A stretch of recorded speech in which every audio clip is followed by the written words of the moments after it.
Doctor Dalip Kaur Tiwana ਦਾ novel ਮੋਹ ਮਾਇਆ ਦਾ 6ਵਾਂ ਅੰਗ। ਬੇਬੇ ਨੂੰ ਪਿੰਡੋਂ ਇੱਥੇ ਆਈ ਨੂੰ ਕਈ ਦਿਨ ਹੋ ਗਏ ਸਨ। ਉਂਝ ਤੇ ਉਹਨੂੰ ਆਪਣੇ ਪਰਿਵਾਰ ਕੋਲ ਰਹਿਣਾ ਬੜਾ ਚੰਗਾ ਲੱਗ ਰਿਹਾ ਸੀ, ਪਰ ਜਦੋਂ ਸਾਰੇ ਕੰਮਾਂ ਕਾਰਾਂ ਤੇ ਚਲੇ ਜਾਂਦੇ, ਘਰ ਉਹ ਇਕੱਲੀ ਰਹਿ ਜਾਂਦੀ ਤਾਂ ਬੜਾ ਅਜੀਬ ਲੱਗਦਾ। ਨਾ ਕੋਈ ਆਂਢ ਨਾ ਗੁਆਂਢ, ਚਾਰੇ ਪਾਸੇ ਚੁੱਪ ਚਾਂ, ਜਿਵੇਂ ਘਰਾਂ 'ਚ ਕੋਈ ਰਹਿੰਦਾ ਹੀ ਨਾ ਹੋਵੇ। ਨਾ ਬਹੂ ਕੋਈ ਕੰਮ ਦੱਸਦੀ ਸੀ ਵੀ ਬੰਦਾ ਉਸੇ ਦੇ ਆਰੇ ਲੱਗਿਆ ਰਹੇ। ਚਰਖਾ ਹੁੰਦਾ ਉਹ 2 ਪੰਸੇਰੀਆਂ ਸੂਤ ਕੱਤ ਦਿੰਦੀ। ਸਿਆਲ ਆ ਗਿਆ ਸੀ, ਜੇ ਰਜਾਈਆਂ ਭਰਾ ਲੈਂਦੇ ਉਹ ਨਗੰਦੇ ਪਾ ਦਿੰਦੀ। ਮਸਾਲੇ ਲਿਆ ਦਿੰਦੇ, ਉਹ ਕੁੱਟ ਸਵਾਰ ਕੇ ਵੜੀਆਂ ਬਣਾ ਦਿੰਦੀ। ਹੋਰ ਨਹੀਂ ਸੇਵੀਆਂ ਹੀ ਵੱਟ ਦਿੰਦੀ, ਪਰ ਉਹ ਸਭ ਕੁਝ ਬਣਿਆ ਬਣਾਇਆ ਬਾਜ਼ਾਰੋਂ ਲੈ ਆਉਂਦੇ ਸੀ। ਬੇਬੇ ਨੂੰ ਲੱਗਦਾ ਸੀ ਇਉਂ ਵਿਹਲੀ ਬੈਠੀ ਬੈਠੀ ਦੇ ਤਾਂ ਉਹਦੇ ਹੱਡ ਪੈਰ ਜੁੜ ਜਾਣਗੇ, ਉਹ ਮੰਜੇ ਤੇ ਪੈ ਜਾਏਗੀ। ਏਡੀ ਛੇਤੀ ਕੇਵਲ ਹੋਰਾਂ ਨੇ ਵਾਪਸ ਵੀ ਨਹੀਂ ਜਾਣ ਦੇਣਾ। ਉਹ ਮਨ ਹੀ ਮਨ ਕਈ ਗੱਲਾਂ ਸੋਚਦੀ ਰਹਿੰਦੀ। ਐਤਵਾਰ ਵਾਲੇ ਦਿਨ ਉਹ ਗੁਰਦੁਆਰੇ ਗਏ। ਮੱਥਾ ਟੇਕ ਕੇ ਉਹ ਹੇਠਲੀ ਮੰਜ਼ਿਲ 'ਚ ਚਲੇ ਗਏ, ਜਿੱਥੇ ਲੰਗਰ ਦਾ ਪ੍ਰਬੰਧ ਸੀ। ਤੱਪੜਾਂ ਤੇ ਬੈਠ ਕੇ ਉਹਨਾਂ ਨੇ ਰੋਟੀ ਖਾਧੀ। ਰੋਟੀ 'ਚ ਦਾਲ, ਸਬਜ਼ੀ, ਦਹੀਂ, ਖੀਰ ਤੇ ਪ੍ਰਸ਼ਾਦ ਸੀ। ਪੰਜਾਬ ਦੇ ਗੁਰਦੁਆਰਿਆਂ ਵਾਂਗ ਹੀ ਲੋਕ ਰੋਟੀ ਬਣਾਉਣ, ਵਰਤਾਉਣ ਤੇ ਭਾਂਡੇ ਮਾਂਜਣ ਦੀ ਸੇਵਾ ਕਰ ਰਹੇ ਸਨ। ਖਾਣਾ ਖਾਣ ਮਗਰੋਂ ਉਹ ਉੱਪਰਲੀ ਮੰਜ਼ਿਲ ਤੇ ਆ ਗਏ, ਜਿੱਥੇ ਗੁਰੂ ਮਹਾਰਾਜ ਪ੍ਰਕਾਸ਼ ਕੀਤੇ ਹੋਏ ਸਨ। ਸੋਹਣੇ ਸੋਹਣੇ ਕੱਪੜੇ ਪਾਈ ਸੰਗਤਾਂ ਸਜੀਆਂ ਬੈਠੀਆਂ ਸਨ। ਇੱਕ ਨੋਟ ਜਿਹੜਾ ਕੇਵਲ ਨੇ ਉਹਨੂੰ ਫੜਾਇਆ ਸੀ, ਉਸ ਨਾਲ ਮੱਥਾ ਟੇਕ ਕੇ ਬੇਬੇ ਵੀ ਕੁਲਜੀਤ ਦੇ ਕੋਲ ਹੀ ਬੈਠ ਗਈ। ਬੇਬੇ ਨੇ ਦੇਖਿਆ ਜਨਾਨੀਆਂ ਦਾ ਬਹੁਤਾ ਧਿਆਨ ਬਾਣੀ ਸੁਣਨ ਦੀ ਥਾਂ ਇੱਧਰ ਉੱਧਰ ਝਾਕਣ ਵੱਲ ਸੀ।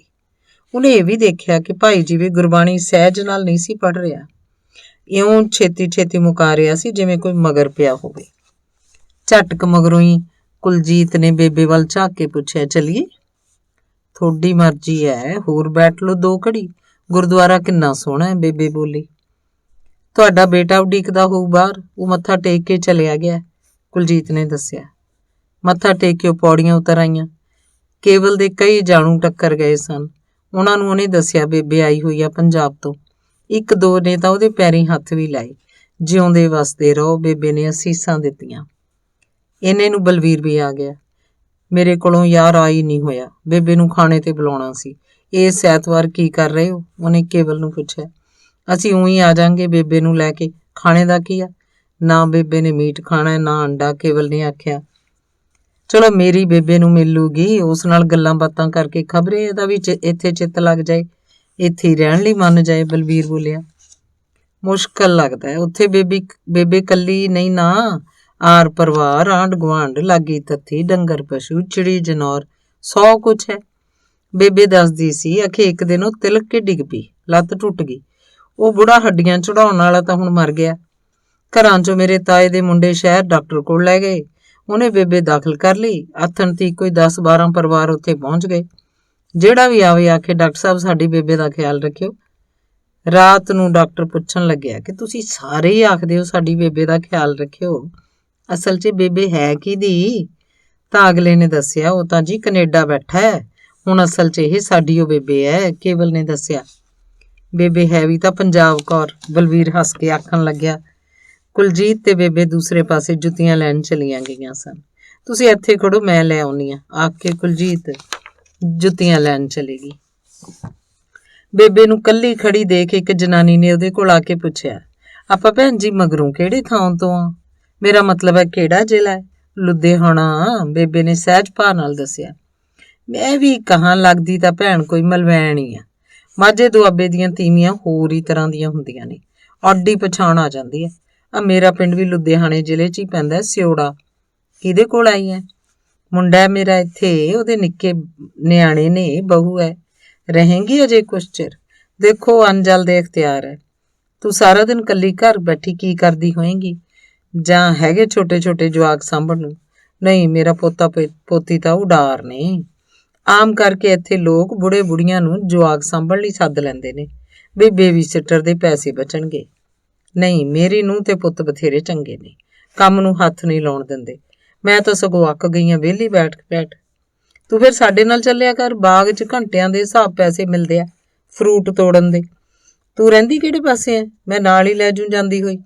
ਮੇਰੀ ਕੁੜੀ ਉਹ ਛੱਡ ਜਾਂਦੀ ਆ ਆਪਣੇ ਕੰਮ ਤੇ ਜਾਂਦੀ ਹੋਈ, ਬਸ ਮਾੜਾ ਜਿਹਾ ਹੀ ਵਲ ਪਾਉਣਾ ਪੈਂਦਾ।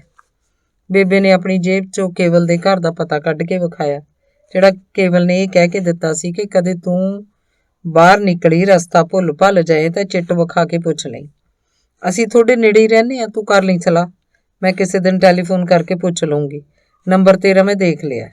ਉਹ ਔਰਤ ਜਿਹਦਾ ਨਾਮ ਕਰਨੈਲ ਕੌਰ ਸੀ ਨੇ ਆਖਿਆ। ਕੌਮ ਨੇ ਖਾਧੀ ਕੜੀ, ਊਂ ਜਿੱਦਣ ਤੈਨੂੰ ਵੇਲ ਹੋਵੇ ਮਿਲਣਾ ਜੀ ਭੈਣੇ, ਬੇਬੇ ਨੇ ਤਰਲੇ ਵਾਂਗ ਆਖਿਆ। ਵੇਲ ਇੱਥੇ ਕਿਹਦੇ ਕੋਲ ਹੈ, ਫਿਰ ਵੀ ਮੈਂ ਦੇਖੂੰਗੀ ਕਿਸੇ ਦਿਨ ਜੇ ਆ ਹੋਇਆ। ਲਓ ਬੇਜੀ ਜੁੱਤੀ ਪਾਓ, ਕੁਲਜੀਤ ਨੇ ਉਹਦੇ ਕੋਲ ਜੁੱਤੀ ਰੱਖਦਿਆਂ ਆਖਿਆ। ਲਓ ਅਸੀਂ ਤਾਂ ਤੁਹਾਨੂੰ ਬੇਜੀ ਨੂੰ ਮਿਲਾਉਣ ਜਾਣਾ ਸੀ, ਤੁਸੀਂ ਤਾਂ ਇੱਥੇ ਹੀ ਮਿਲ ਗਏ। ਕੇਵਲ ਨੇ ਦੂਜੇ ਪਾਸੇ ਆਉਂਦੀ ਇੱਕ ਜਨਾਨੀ ਨੂੰ ਸੰਬੋਧਨ ਕਰਕੇ ਆਖਿਆ। ਬੇਜੀ ਆਪਣੇ ਪਿੰਡ ਕੋਲ ਦੇ ਮੋਰਾਂ ਵਾਲੇ ਸਰਦਾਰਾਂ ਦੀ ਬੇਟੀ ਹੈ, ਕੈਨੇਡਾ ਵਿਆਹ ਹੋਇਆ ਹੈ। ਇਹ ਆਖਦੇ ਸੀ ਬੇਜੀ ਆਉਣ ਤਾਂ ਸਾਡੇ ਵੱਲ ਜ਼ਰੂਰ ਆਇਓ। ਬੇਜੀ ਸਤਿ ਸ੍ਰੀ ਅਕਾਲ, ਠੀਕ ਹੋ? ਕੁੜੀ ਨੇ ਨੇੜੇ ਹੁੰਦੀ ਨੇ ਆਖਿਆ। ਹਾਂ ਧੀਏ ਠੀਕ ਹਾਂ, ਤੇਰਾ ਘਰ-ਬਾਰ ਬਾਲ ਬੱਚਾ ਸਭ ਠੀਕ ਹੈ? ਬੇਬੇ ਨੇ ਪੁੱਛਿਆ। ਸਭ ਠੀਕ ਹੈ, ਆਖ ਕੁੜੀ ਛੇਤੀ ਉਹ ਅਗਾਂਹ ਤੁਰ ਗਈ। ਰਾਹ 'ਚ ਬੇਬੇ ਚੁੱਪ ਕੀਤੀ ਰਹੀ, ਪਰ ਘਰ ਆ ਕੇ ਆਖਣ ਲੱਗੀ, ਇਹ ਮੋਰਾਂ ਵਾਲੇ ਸਰਦਾਰਾਂ ਦੀ ਕੁੜੀ ਮੈਨੂੰ ਤਾਂ ਲਿੱਸੀ ਜਿਹੀਓ ਲੱਗੀ ਹੈ। ਸ਼ਾਇਦ ਇੱਥੇ ਕੰਮਕਾਰ ਸਭ ਆਪ ਕਰਨੇ ਪੈਂਦੇ ਨੇ, ਉੱਥੇ ਤਾਂ ਸਰਦਾਰਾਂ ਦੇ ਬਥੇਰੇ ਨੌਕਰ ਚਾਕਰ ਨੇ। ਇੱਥੇ ਆਪਣੇ ਹੀ ਸਾਰੇ ਕੰਮ ਆਪ ਨਹੀਂ ਕਰਦੀ, ਸਗੋਂ ਗੋਰਿਆਂ ਦੇ ਕੱਪੜੇ ਵੀ ਪ੍ਰੈਸ ਕਰਦੀ ਆ। ਇਹਨੇ ਕੱਪੜੇ ਪ੍ਰੈਸ ਕਰਨ ਦੀ ਦੁਕਾਨ ਖੋਲੀ ਹੋਈ ਆ, ਕੁਲਜੀਤ ਨੇ ਦੱਸਿਆ। ਕਿਉਂ, ਇਹਦਾ ਘਰ ਵਾਲੇ ਨੇ ਕੋਈ ਕਮਾਈ ਕਰਦਾ? ਉਹ ਵੀ ਕੰਮ ਕਰਦਾ, ਪਰ ਹੁਣ ਉਹ ਕਿਸੇ ਹੋਰ ਨਾਲ ਰਹਿੰਦਾ ਹੈ। ਕੁੜੇ ਪੈ ਜੇ ਲੋੜਾ, ਉਹ ਕਿਸੇ ਹੋਰ ਨਾਲ ਕਿਉਂ ਰਹਿੰਦਾ? ਇਹੋ ਜਿਹੀ ਮੂੰਹ ਨਰਗੇ ਆਪਣੀ ਤੀਵੀਂ ਨੂੰ ਛੱਡ ਕੇ? ਬੇਬੇ ਨੇ ਹੈਰਾਨ ਹੋ ਕੇ ਪੁੱਛਿਆ। ਇੱਥੇ ਕੋਈ ਖਾਸ ਗੱਲ ਨਹੀਂ ਸਮਝੀ ਜਾਂਦੀ, ਆਦਮੀ ਤੀਵੀਆਂ ਦੇ ਜੋ ਮਨ ਆਉਂਦਾ ਹੈ ਕਰਦੇ ਨੇ, ਕੁਲਜੀਤ ਨੇ ਦੱਸਿਆ। ਇਹਦਾ ਮਤਲਬ ਹੈ ਤੀਵੀਆਂ ਆਦਮੀਆਂ ਨੂੰ ਇੱਥੇ ਧਰਮ ਕਰਮ ਦੀ ਕੋਈ ਪਛਾਣ ਨਹੀਂ। ਉਹ ਸਮਝਦੇ ਨੇ ਬੇਬੇ, ਇਹ ਜੱਗ ਮਿੱਠਾ ਅਗਲਾ ਕਿਹਨੇ ਡਿੱਠਾ, ਕੇਵਲ ਨੇ ਹੱਸ ਕੇ ਆਖਿਆ। ਮੁੰਡੇ ਦੇ ਮਾਂ ਬਾਪੂ ਨੂੰ ਤੇ ਕੁੜੀ ਦੇ ਮਾਪਿਆਂ ਨੂੰ ਇਹ ਸਭ ਪਤਾ ਹੋ ਕੇ ਵੀ ਅਗਲੇ ਕੀ ਕਰ ਲੈਣਗੇ? ਇੱਥੇ ਕਿਸੇ ਨੂੰ ਕਿਸੇ ਦੀ ਪਰਵਾਹ ਨਹੀਂ ਬੇਬੇ, ਕੇਵਲ ਨੇ ਸਮਝਾਇਆ। ਆਪਣੀ ਆਸ ਔਲਾਦ ਨੂੰ ਇਹ ਲੋਕ ਕੀ ਮੱਤ ਦੇਣਗੇ ਜਿਨ੍ਹਾਂ ਦੀ ਆਪਣੀ ਬੁੱਧੀ ਭ੍ਰਿਸ਼ਟੀ ਹੋਈ ਹੈ। ਬੇਬੇ ਨੇ ਆਪਣੇ ਮਨ ਨਾਲ ਗੱਲ ਕੀਤੀ। ਮਾਪੇ ਸੋਚਦੇ ਹੋਣਗੇ ਅਸੀਂ ਕੁੜੀ ਕੈਨੇਡਾ ਵਿਆਹੀ ਹੈ, ਉਹਨਾਂ ਦੇ ਭਾਣੇ ਤਾਂ ਕੈਨੇਡਾ ਸੁਰਗ ਹੈ, ਸੁਰਗ। ਇਹ ਗੱਲ ਨਹੀਂ ਬੇਬੇ ਜੀ, ਮਾਪਿਆਂ ਨੂੰ ਸਭ ਪਤਾ ਹੁੰਦਾ। ਕਈ ਤਾਂ ਇਸ ਲਈ ਬਾਹਰ ਵਿਆਹ ਦਿੰਦੇ ਨੇ ਵੀ ਕੁਝ ਦੇਣਾ ਲੈਣਾ ਨਹੀਂ ਪਊ, ਤੇ ਕਈ ਇਸ ਕਰਕੇ ਵੀ ਕੁੜੀ ਦੇ ਬਹਾਨੇ ਸਾਡਾ ਟੱਬਰ ਵੀ ਬਾਹਰ ਚਲਿਆ ਜਾਊ, ਕੁਲਜੀਤ ਨੇ ਦੱਸਿਆ। ਇਹ ਤਾਂ ਪਾਪ ਹੈ ਫਿਰ। ਪਿੰਡਾਂ 'ਚ ਜਿਹੜਾ ਗਰੀਬ ਗੁਰਬਾ ਕੁੜੀ ਪੁੰਨ ਦੀ ਨਹੀਂ ਸੀ ਵਿਆਹੁੰਦਾ, ਪੈਸੇ ਲੈ ਕੇ ਵਿਆਹੁੰਦਾ ਸੀ, ਉਹਨੂੰ ਸਾਰੇ ਬੁਰਾ ਸਮਝਦੇ ਸੀ। ਇਹ ਵੀ ਇੱਕ ਤਰ੍ਹਾਂ ਦਾ ਪੁੰਨ ਦਾ ਸਾਗ ਤਾਂ ਨਾ ਹੋਇਆ ਜੇ ਧੀ ਦੀ ਥਾਂ ਆਪਣਾ ਨਫਾ ਨੁਕਸਾਨ ਸੋਚਣ ਲੱਗ ਪਏ ਅਗਲਾ। ਪੁੰਨ ਪਾਪ ਤਾਂ ਸਭ ਪੁਰਾਣੀਆਂ ਗੱਲਾਂ ਹੋ ਗਈਆਂ ਨੇ ਬੇਜੀ, ਕੁਲਜੀਤ ਨੇ ਹੱਸ ਕੇ ਆਖਿਆ। ਅਗਲੇ ਐਤਵਾਰ ਨੂੰ ਆਪਾਂ ਬਲਬੀਰ ਵੱਲ ਜਾਣਾ ਹੈ, ਬੇਬੇ ਨੂੰ ਲੈ ਕੇ, ਕੇਵਲ ਨੇ ਦੱਸਿਆ। ਬਲਬੀਰ ਵੀ ਬੇਬੇ ਵੀ ਪਹਿਲਾਂ ਤੁਹਾਡੇ ਵਾਂਗ ਪਿੰਡ ਹੀ ਰਹਿੰਦੀ ਹੁੰਦੀ ਸੀ, ਇਹਨਾਂ ਨੇ ਧੱਕੇ ਨਾਲ ਮਸਾਂ ਇੱਥੇ ਸੱਦੀ, ਹੁਣ ਦੇਖ ਲਓ ਇੱਥੇ ਹੀ ਜੀ ਲਾ ਲਿਆ।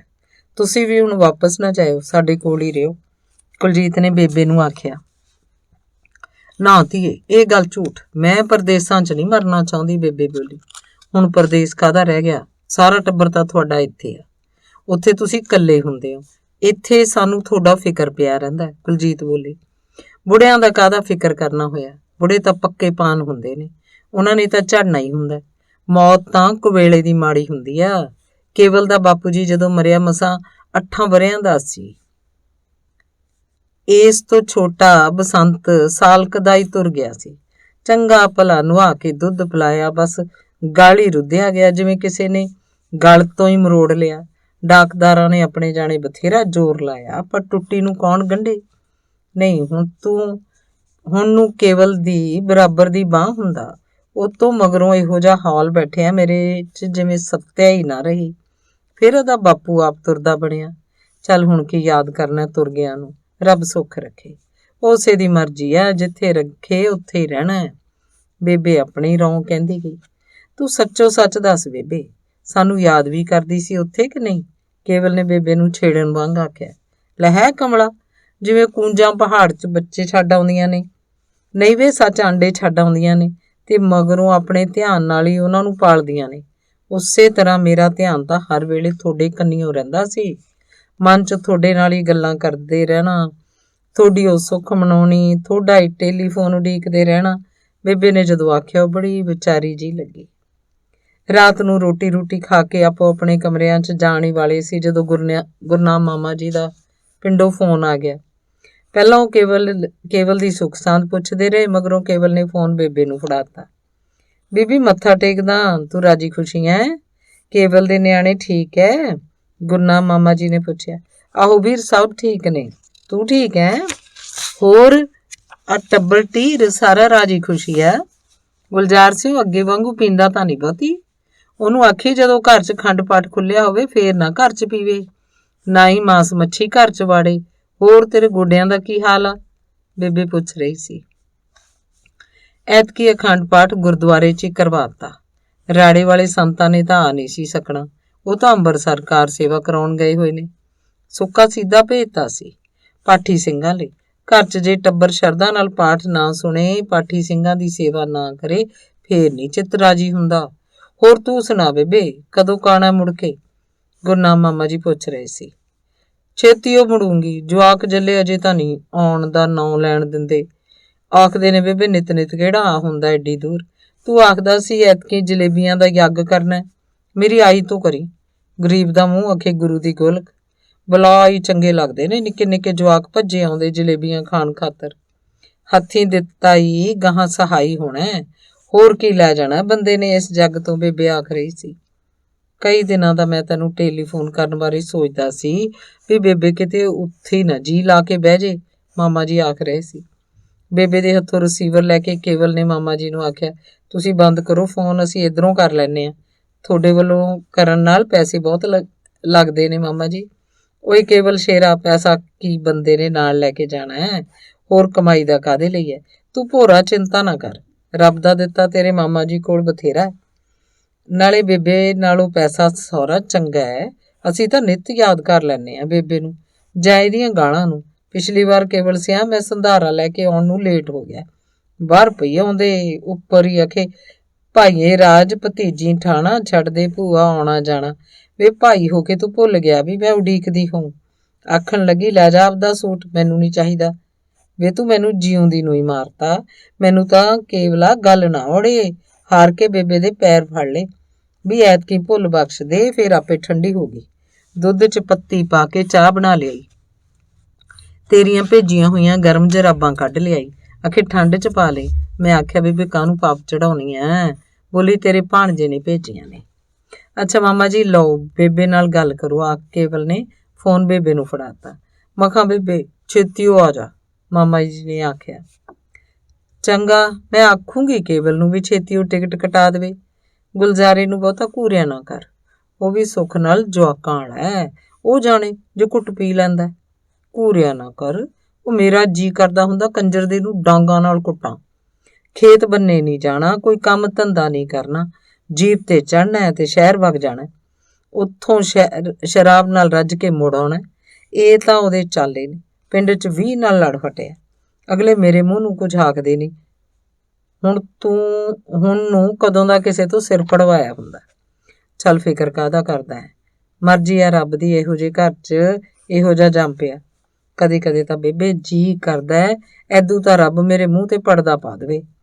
ਹੈ ਵੀ ਗੁਰਨਾਮ ਸਿਆ, ਮੈਂ ਮਰ ਜਾ। ਸੁੱਖ ਦੇ ਬੋਲ ਤੂੰ ਦਿਲ ਨਾ ਛੋਟਾ ਕਰ, ਮੈਂ ਛੇਤੀ ਆਉਣ ਦੀ ਕੋਸ਼ਿਸ਼ ਕਰੂੰਗੀ। ਚੰਗਾ ਬੇਬੇ, ਮੱਥਾ ਟੇਕਦਾ, ਛੇਤੀ ਆ ਜਾਈਂ, ਆਖ ਕੇ ਮਾਮਾ ਜੀ ਨੇ ਫੋਨ ਬੰਦ ਕਰ ਦਿੱਤਾ। ਇੱਥੇ ਕੇਵਲਾ ਮੈਨੂੰ ਹੁਣ ਕੋਈ ਕੰਮ ਤਾਂ ਹੈ ਨਹੀਂ, ਮਿਲ ਗਿਲ ਲਿਆ, ਤੁਹਾਨੂੰ ਦੇਖ ਲਿਆ, ਮੈਨੂੰ ਭੇਜ ਹੀ ਦਿਓ 10-20 ਦਿਨਾਂ 'ਚ, ਬੇਬੇ ਨੇ ਆਖਿਆ। ਧੰਨਵਾਦ।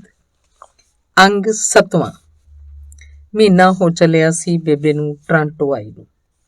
ਹੁਣ ਉਹਨੂੰ ਆਪਣਾ ਦੇਸ, ਆਪਣਾ ਪਿੰਡ, ਆਪਣਾ ਘਰ, ਆਪਣੇ ਡੰਗਰ ਪਸ਼ੂ, ਆਂਢ ਗੁਆਂਢ, ਚਿੜੀ ਜਨੌਰ ਤੇ ਲਾਗੀ ਤੱਥੀ ਸਭ ਯਾਦ ਆਉਣ ਲੱਗ ਪਏ ਸਨ। ਦੀਵਾਲੀ 'ਚ 15 ਦਿਨ ਰਹਿ ਗਏ ਸਨ। ਸੋਧਾਂ ਸਾਡੇ ਘਰ ਵੀ 5-4 ਦੀਵੇ ਧਰ ਜਾਏ ਤਾਂ ਚੰਗਾ ਹੈ, ਮਾੜਾ ਹੁੰਦਾ ਜੇ ਕਿਸੇ ਘਰ ਦੀਵਾਲੀ ਵਾਲੇ ਦਿਨ ਵੀ ਦੀਵੇ ਨਾ ਜਗੇ। ਸ਼ਹੀਦਾਂ ਦੀ ਮੜੀ ਤੇ ਖਵਾਜੇ ਪੀਰ ਦਾ ਬਾਵੇ ਦੇ ਡੇਰੇ ਆਪਣੇ ਆਪਣੇ ਘਰਾਂ ਦੀ ਸੁੱਖ ਮਨਾਉਂਦੀਆਂ ਬੁੜੀਆਂ ਕੁੜੀਆਂ ਦੀਵੇ ਧਰ ਆਉਣਗੀਆਂ। ਇਦੋਂ ਤਾਂ ਮੈਂ ਗੁਰਨਾਮ ਨੂੰ ਹੀ ਆਖ ਆਉਂਦੀ, ਆਪੇ ਜਾ ਕੇ ਦੀਵੇ ਡੰਗ ਆਉਂਦਾ, ਬੇਬੇ ਸੋਚ ਰਹੀ ਸੀ। ਅੱਜ ਅੱਧੀ ਰਾਤੋਂ ਹੀ ਉਹਦੀ ਅੱਖ ਖੁੱਲ ਗਈ, ਸੁਰਤ ਪਤਾ ਨਹੀਂ ਕਿੱਥੇ ਭੌਂਦੀ ਰਹੀ। ਉਹਨੂੰ ਆਪਣਾ ਬਚਪਨ ਯਾਦ ਆਇਆ। ਵਿਆਹ ਤੋਂ ਪਹਿਲਾਂ ਬੇਬੇ ਤੇ ਬਾਪੂ ਉਹਨੂੰ ਗੰਗਾ ਨਹਾ ਕੇ ਲਿਆਏ ਸੀ। ਅਖੇ ਪੁੰਨ ਹੁੰਦਾ, ਮਗਰੋਂ ਉਹ ਹਰਿਦੁਆਰ ਗੰਗਾ ਇਸ਼ਨਾਨ ਲਈ ਭਾਵੇਂ ਕਦੇ ਨਹੀਂ ਸੀ ਗਈ, ਪਰ ਪਹਿਲੀ ਵਾਰੀ ਦੀ ਦੇਖੀ ਗੰਗਾ ਜਿਵੇਂ ਉਹਦੇ ਮਨ 'ਚ ਵਹਿੰਦੀ ਰਹੀ ਸੀ। ਦੂਜੀ ਵਾਰੀ ਉਹ ਹਰਿਦੁਆਰ ਗੰਗਾ 'ਚ ਕੇਵਲ ਦੇ ਬਾਪੂ ਜੀ ਦੇ ਫੁੱਲ ਪਾਉਣ ਗਈ ਸੀ। ਤੈਂ ਕੇਵਲ ਦੇ ਬਾਪੂ ਜੀ ਚੰਗਾ ਨਹੀਂ ਕੀਤਾ, ਮੈਨੂੰ ਇਉਂ ਅੱਧ ਵਿਚਾਲੇ ਛੱਡ ਕੇ ਨਹੀਂ ਸੀ ਜਾਣਾ ਚਾਹੀਦਾ। ਅੱਜ ਕੱਲ੍ਹ ਦੇ ਸਮੇਂ ਤੀਵੀਂ ਮਾਣੀ ਦੀ ਕੀ ਵੱਟੀ ਦੀ ਹੈ। ਜੇ ਗੁਰਨਾਮ ਦਾ ਸਹਾਰਾ ਨਾ ਹੁੰਦਾ, ਸ਼ਰੀਕ ਖਬਰ ਨਹੀਂ ਕੀ ਕਰਦੇ ਮੇਰੇ ਨਾਲ। ਤੇ ਫਿਰ ਬੇਬੇ ਆਪਣੇ ਭਾਈ ਗੁਰਨਾਮ ਬਾਰੇ ਸੋਚਣ ਲੱਗ ਪਈ। ਉਹ ਭਗਤ ਬੰਦਾ, ਸਾਧੂ ਸੰਤਾਂ ਦੀ ਸੇਵਾ ਕਰਨ ਵਾਲਾ ਮੁੰਡਾ, ਰੱਬਾ ਤੂੰ ਇਹੋ ਜਿਹਾ ਨਾ ਦਿੱਤਾ। ਨਿੱਤ ਠੇਕੇ ਨੂੰ ਤੁਰਿਆ ਰਹਿੰਦਾ। ਚਲੋ ਜਾਣੋ, ਬਥੇਰੀ ਜ਼ਮੀਨ ਹੈ, ਜਿੰਨੀ ਮਰਜ਼ੀ ਪੀ ਜਾਵੇ। ਗੱਲ ਇਹ ਨਹੀਂ, ਗੱਲ ਤਾਂ ਇਹ ਹੈ ਵੀ ਬਹੁਤੀ ਪੀਣ ਨਾਲ ਜੇ ਦੇਹ ਨੂੰ ਕੋਈ ਰੋਗ ਲੱਗ ਗਿਆ, ਫੇਰ ਕਿਹਦੀ ਮਾਂ ਨੂੰ ਮਾਸੀ ਆਖਾਂਗੇ। ਤੂੰ ਐਂ ਕਰ ਗੁਰਨਾਮ ਵੀਰ, ਪੋਤੇ ਦੇ ਨਾਂ ਕਰ ਦੇ ਸਭ ਕੁਝ। ਪੁੱਤ ਨੂੰ ਤੂੰ ਹੱਥ ਚੱਕਵੇਂ ਪੈਸੇ ਦੇ। ਚੱਲ ਮੈਨੂੰ ਕੀ, ਜਿਵੇਂ ਅਗਲੇ ਨੂੰ ਠੀਕ ਲੱਗਦਾ ਕਰੀ ਜਾਂਦੇ ਨੇ। ਪੋਤੇ ਦਾ ਵੀ ਆਪਾਂ ਨੂੰ ਹੁਣ ਕੀ ਪਤਾ ਹੈ ਵੀ ਕਿਹੋ ਜਿਹਾ ਹੈ। ਹੁਣ ਬਹੁਤੀ ਮਾਇਆ ਵਾਲੇ ਲੋਕਾਂ ਦੇ ਪੁੱਤ ਪੋਤੇ ਸਿੱਧਰੇ ਪੱਧਰੇ ਨਹੀਂ ਹੁੰਦੇ। ਕੋਈ ਨਾ ਕੋਈ ਕਤਿੱਤ ਤਾਂ ਹੁੰਦੀ ਹੋਈ ਹੈ ਉਹਨਾਂ ਨੂੰ। ਇਹ ਕੋਈ ਸਾਧ ਸਰਾਪ ਹੀ ਆ। ਇਉਂ ਸੋਚਦੀ ਦੀ ਬੇਬੇ ਦੀ ਪਤਾ ਨਹੀਂ ਕਦੋਂ ਅੱਖ ਲੱਗ ਗਈ। ਮੁੜ ਦਿਨ ਚੜੇ ਉੱਬੜ ਵਾਏ ਉੱਠੇ। ਹੈਰਾਨ ਹੋ ਕੇ ਆਲੇ ਦੁਆਲੇ ਝਾਕੇ, ਮੈਂ ਕਿੱਥੇ ਹਾਂ। ਸੁਪਨੇ 'ਚ ਤਾਂ ਉਹ ਆਪਣੇ ਪਿੰਡ ਤੁਰੀ ਫਿਰ ਰਹੀ ਸੀ। ਗੁਰਨਾਮ ਵੀ ਸੀ ਉੱਥੇ। ਫਿਰ ਪਤਾ ਨਹੀਂ ਕਿਹੜੀ ਗੱਲੋਂ ਉਹ ਜਿਵੇਂ ਨਾਰਾਜ਼ ਹੋ ਕੇ ਆਪਣੇ ਪਿੰਡ ਨੂੰ ਤੁਰ ਗਿਆ ਸੀ। ਮਗਰੋਂ ਜਾਂਦੇ ਦੀ ਉਹਦੀ ਪਿੱਠ ਦਿਸਦੀ ਰਹੀ ਸੀ। ਉਹਨੇ ਹਾਕਾਂ ਵੀ ਮਾਰੀਆਂ, ਪਰ ਉਹ ਮੁੜ ਕੇ ਝਾਕਿਆ ਵੀ ਨਹੀਂ ਤੇ ਇੰਨੇ ਨੂੰ ਬੇਬੇ ਦੀ ਜਾਗ ਖੁੱਲ੍ਹ ਗਈ। ਕੱਲ ਟੈਲੀਫੋਨ ਜੋ ਆਇਆ ਸੀ, ਸ਼ਾਇਦ ਇਸੇ ਕਰਕੇ ਰਾਤ ਨੂੰ ਸੁਪਨਾ ਆ ਗਿਆ। ਬੇਬੇ ਨੇ ਸੋਚਿਆ, ਬੇਬੇ ਉਹ ਜਿਹੜਾ ਮੰਗਤਾ ਤੈਨੂੰ ਵਿਖਾਇਆ ਸੀ ਨਾ, ਜਿਹੜਾ ਦੀਆ ਸਿਲਾਈ ਦੀਆਂ ਡੱਬੀਆਂ ਅੱਗੇ ਰੱਖ ਕੇ ਇੱਕ ਤਾਰਾ ਵਜਾਉਂਦਾ ਰਹਿੰਦਾ ਸੀ, ਕੱਲ ਮਰ ਗਿਆ। ਮੈਂ ਉਧਰੋਂ ਲੰਘਿਆ ਜਾਂਦਾ ਸੀ ਤਾਂ ਪੁਲਿਸ ਨੂੰ ਦੇਖ ਕੇ ਲੱਗਿਆ ਕੋਈ ਗੱਲ ਹੈ। ਗੱਡੀ ਰੋਕ ਕੇ ਪੁੱਛਿਆ, ਪਤਾ ਲੱਗਿਆ ਮਾਈਕਲ ਮਰ ਗਿਆ। ਕੇਵਲ ਨੇ ਦੱਸਿਆ। ਉਹਨੂੰ ਦੱਬਣਗੇ ਕਿ ਜਲਾਉਣਗੇ? ਕੌਣ ਸੀ ਉਹ? ਮੇਰਾ ਮਤਲਬ ਹੈ ਕਿਹੜੀ ਜਾਤ ਦਾ ਸੀ? ਬੇਬੇ ਨੇ ਪੁੱਛਿਆ। ਇੱਧਰ ਜਾਤ ਸਭ ਦੀ ਇੱਕੋ ਹੈ ਬੇਬੇ। ਉਹਨੂੰ ਨਾ ਜੇ ਦੱਬਣਗੇ ਨਾ ਜਲਾਉਣਗੇ, ਉਹਨੂੰ ਤਾਂ ਹਸਪਤਾਲ ਦੇ ਮੁਰਦਾ ਘਰ 'ਚ ਰੱਖ ਦਿੱਤਾ। ਆਪਣੇ ਤਾਂ ਸੂਰਜ ਛਿਪਣ ਤੋਂ ਪਹਿਲਾਂ ਪਹਿਲਾਂ ਸੰਸਕਾਰ ਕਰ ਦੇਣਾ ਹੁੰਦਾ, ਬੇਬੇ ਬੋਲੀ। ਇੱਥੇ ਤਾਂ ਹੁਣ ਉਹਨੂੰ ਹਸਪਤਾਲ ਦੇ ਮੁਰਦਾ ਘਰ 'ਚ ਰੱਖ ਦੇਣਗੇ। ਫਿਰ ਜਿਸ ਦਿਨ ਉਹਦੇ ਘਰਦਿਆਂ ਨੂੰ ਛੁੱਟੀ ਹੋਊ, ਉਸ ਦਿਨ ਜਾ ਕੇ ਬਿਜਲੀ ਨਾਲ ਸਾੜ ਆਉਣਗੇ। ਹੈ ਜੈ ਵੱਡੇ, ਜਦੋਂ ਤਾਈ ਛੁੱਟੀ ਨਹੀਂ ਤਾਂ ਮੁਰਦਾ ਉਵੇਂ ਰੁਲਦਾ ਰਹੂ। ਆਪਣੇ ਤਾਂ ਤੀਏ ਦਿਨ ਫੁੱਲ ਵੀ ਚੁਗ ਲਏ ਜਾਂਦੇ ਆ। ਇੱਥੇ ਤਾਂ ਬਿਜਲੀ ਨਾਲ ਸਾੜ ਕੇ ਅਗਲੇ ਦਿਨ ਇੱਕ ਸੁਆਹ ਦੀ ਪੋਟਲੀ ਫੜਾ ਦਿੰਦੇ ਆ। ਉਹ ਜੇ ਤੁਸੀਂ ਲੈ ਕੇ ਕਿਧਰੇ ਦਰਿਆ 'ਚ ਰੁੜਾ ਕੇ ਆਉਣੀ ਹੋਵੇ, ਨਹੀਂ ਤਾਂ ਉਹ ਵੀ ਬਾਗਾਂ ਵਾਲੇ ਲੈ ਜਾਂਦੇ ਆ ਖਾਦ ਦੇ ਥਾਂ ਪਾਉਣ ਨੂੰ। ਕਾਹਦੀ ਜ਼ਿੰਦਗੀ ਹੈ ਫਿਰ ਇੱਥੇ, ਜਿੱਥੇ ਬੰਦੇ ਦਾ ਮਰਨ ਵੀ ਰੋਲ ਦਿੱਤਾ ਜਾਂਦਾ ਹੈ। ਮਰਨ ਜੰਮਣ ਦੋ ਹੀ ਤਾਂ ਬੰਦੇ ਦੇ ਮੌਕੇ ਹੁੰਦੇ ਆ, ਜਦੋਂ ਉਹਨੂੰ ਦੂਜਿਆਂ ਦੀ ਲੋੜ ਹੁੰਦੀ ਹੈ। ਮੈਂ ਤਾਂ ਭਾਈ ਇਹੋ ਜਿਹੇ ਦੇਸ਼ ਨਾ ਮਰਾਂ। ਇਹ ਬੰਦਿਆਂ ਵਾਲੀ ਥੋੜੇ ਹੀ, ਇਹ ਤਾਂ ਕੁੱਤੇ ਬਿੱਲੇ ਦੀ ਮੌਤ ਹੋਈ, ਬੇਬੇ ਆਖ ਰਹੀ ਸੀ।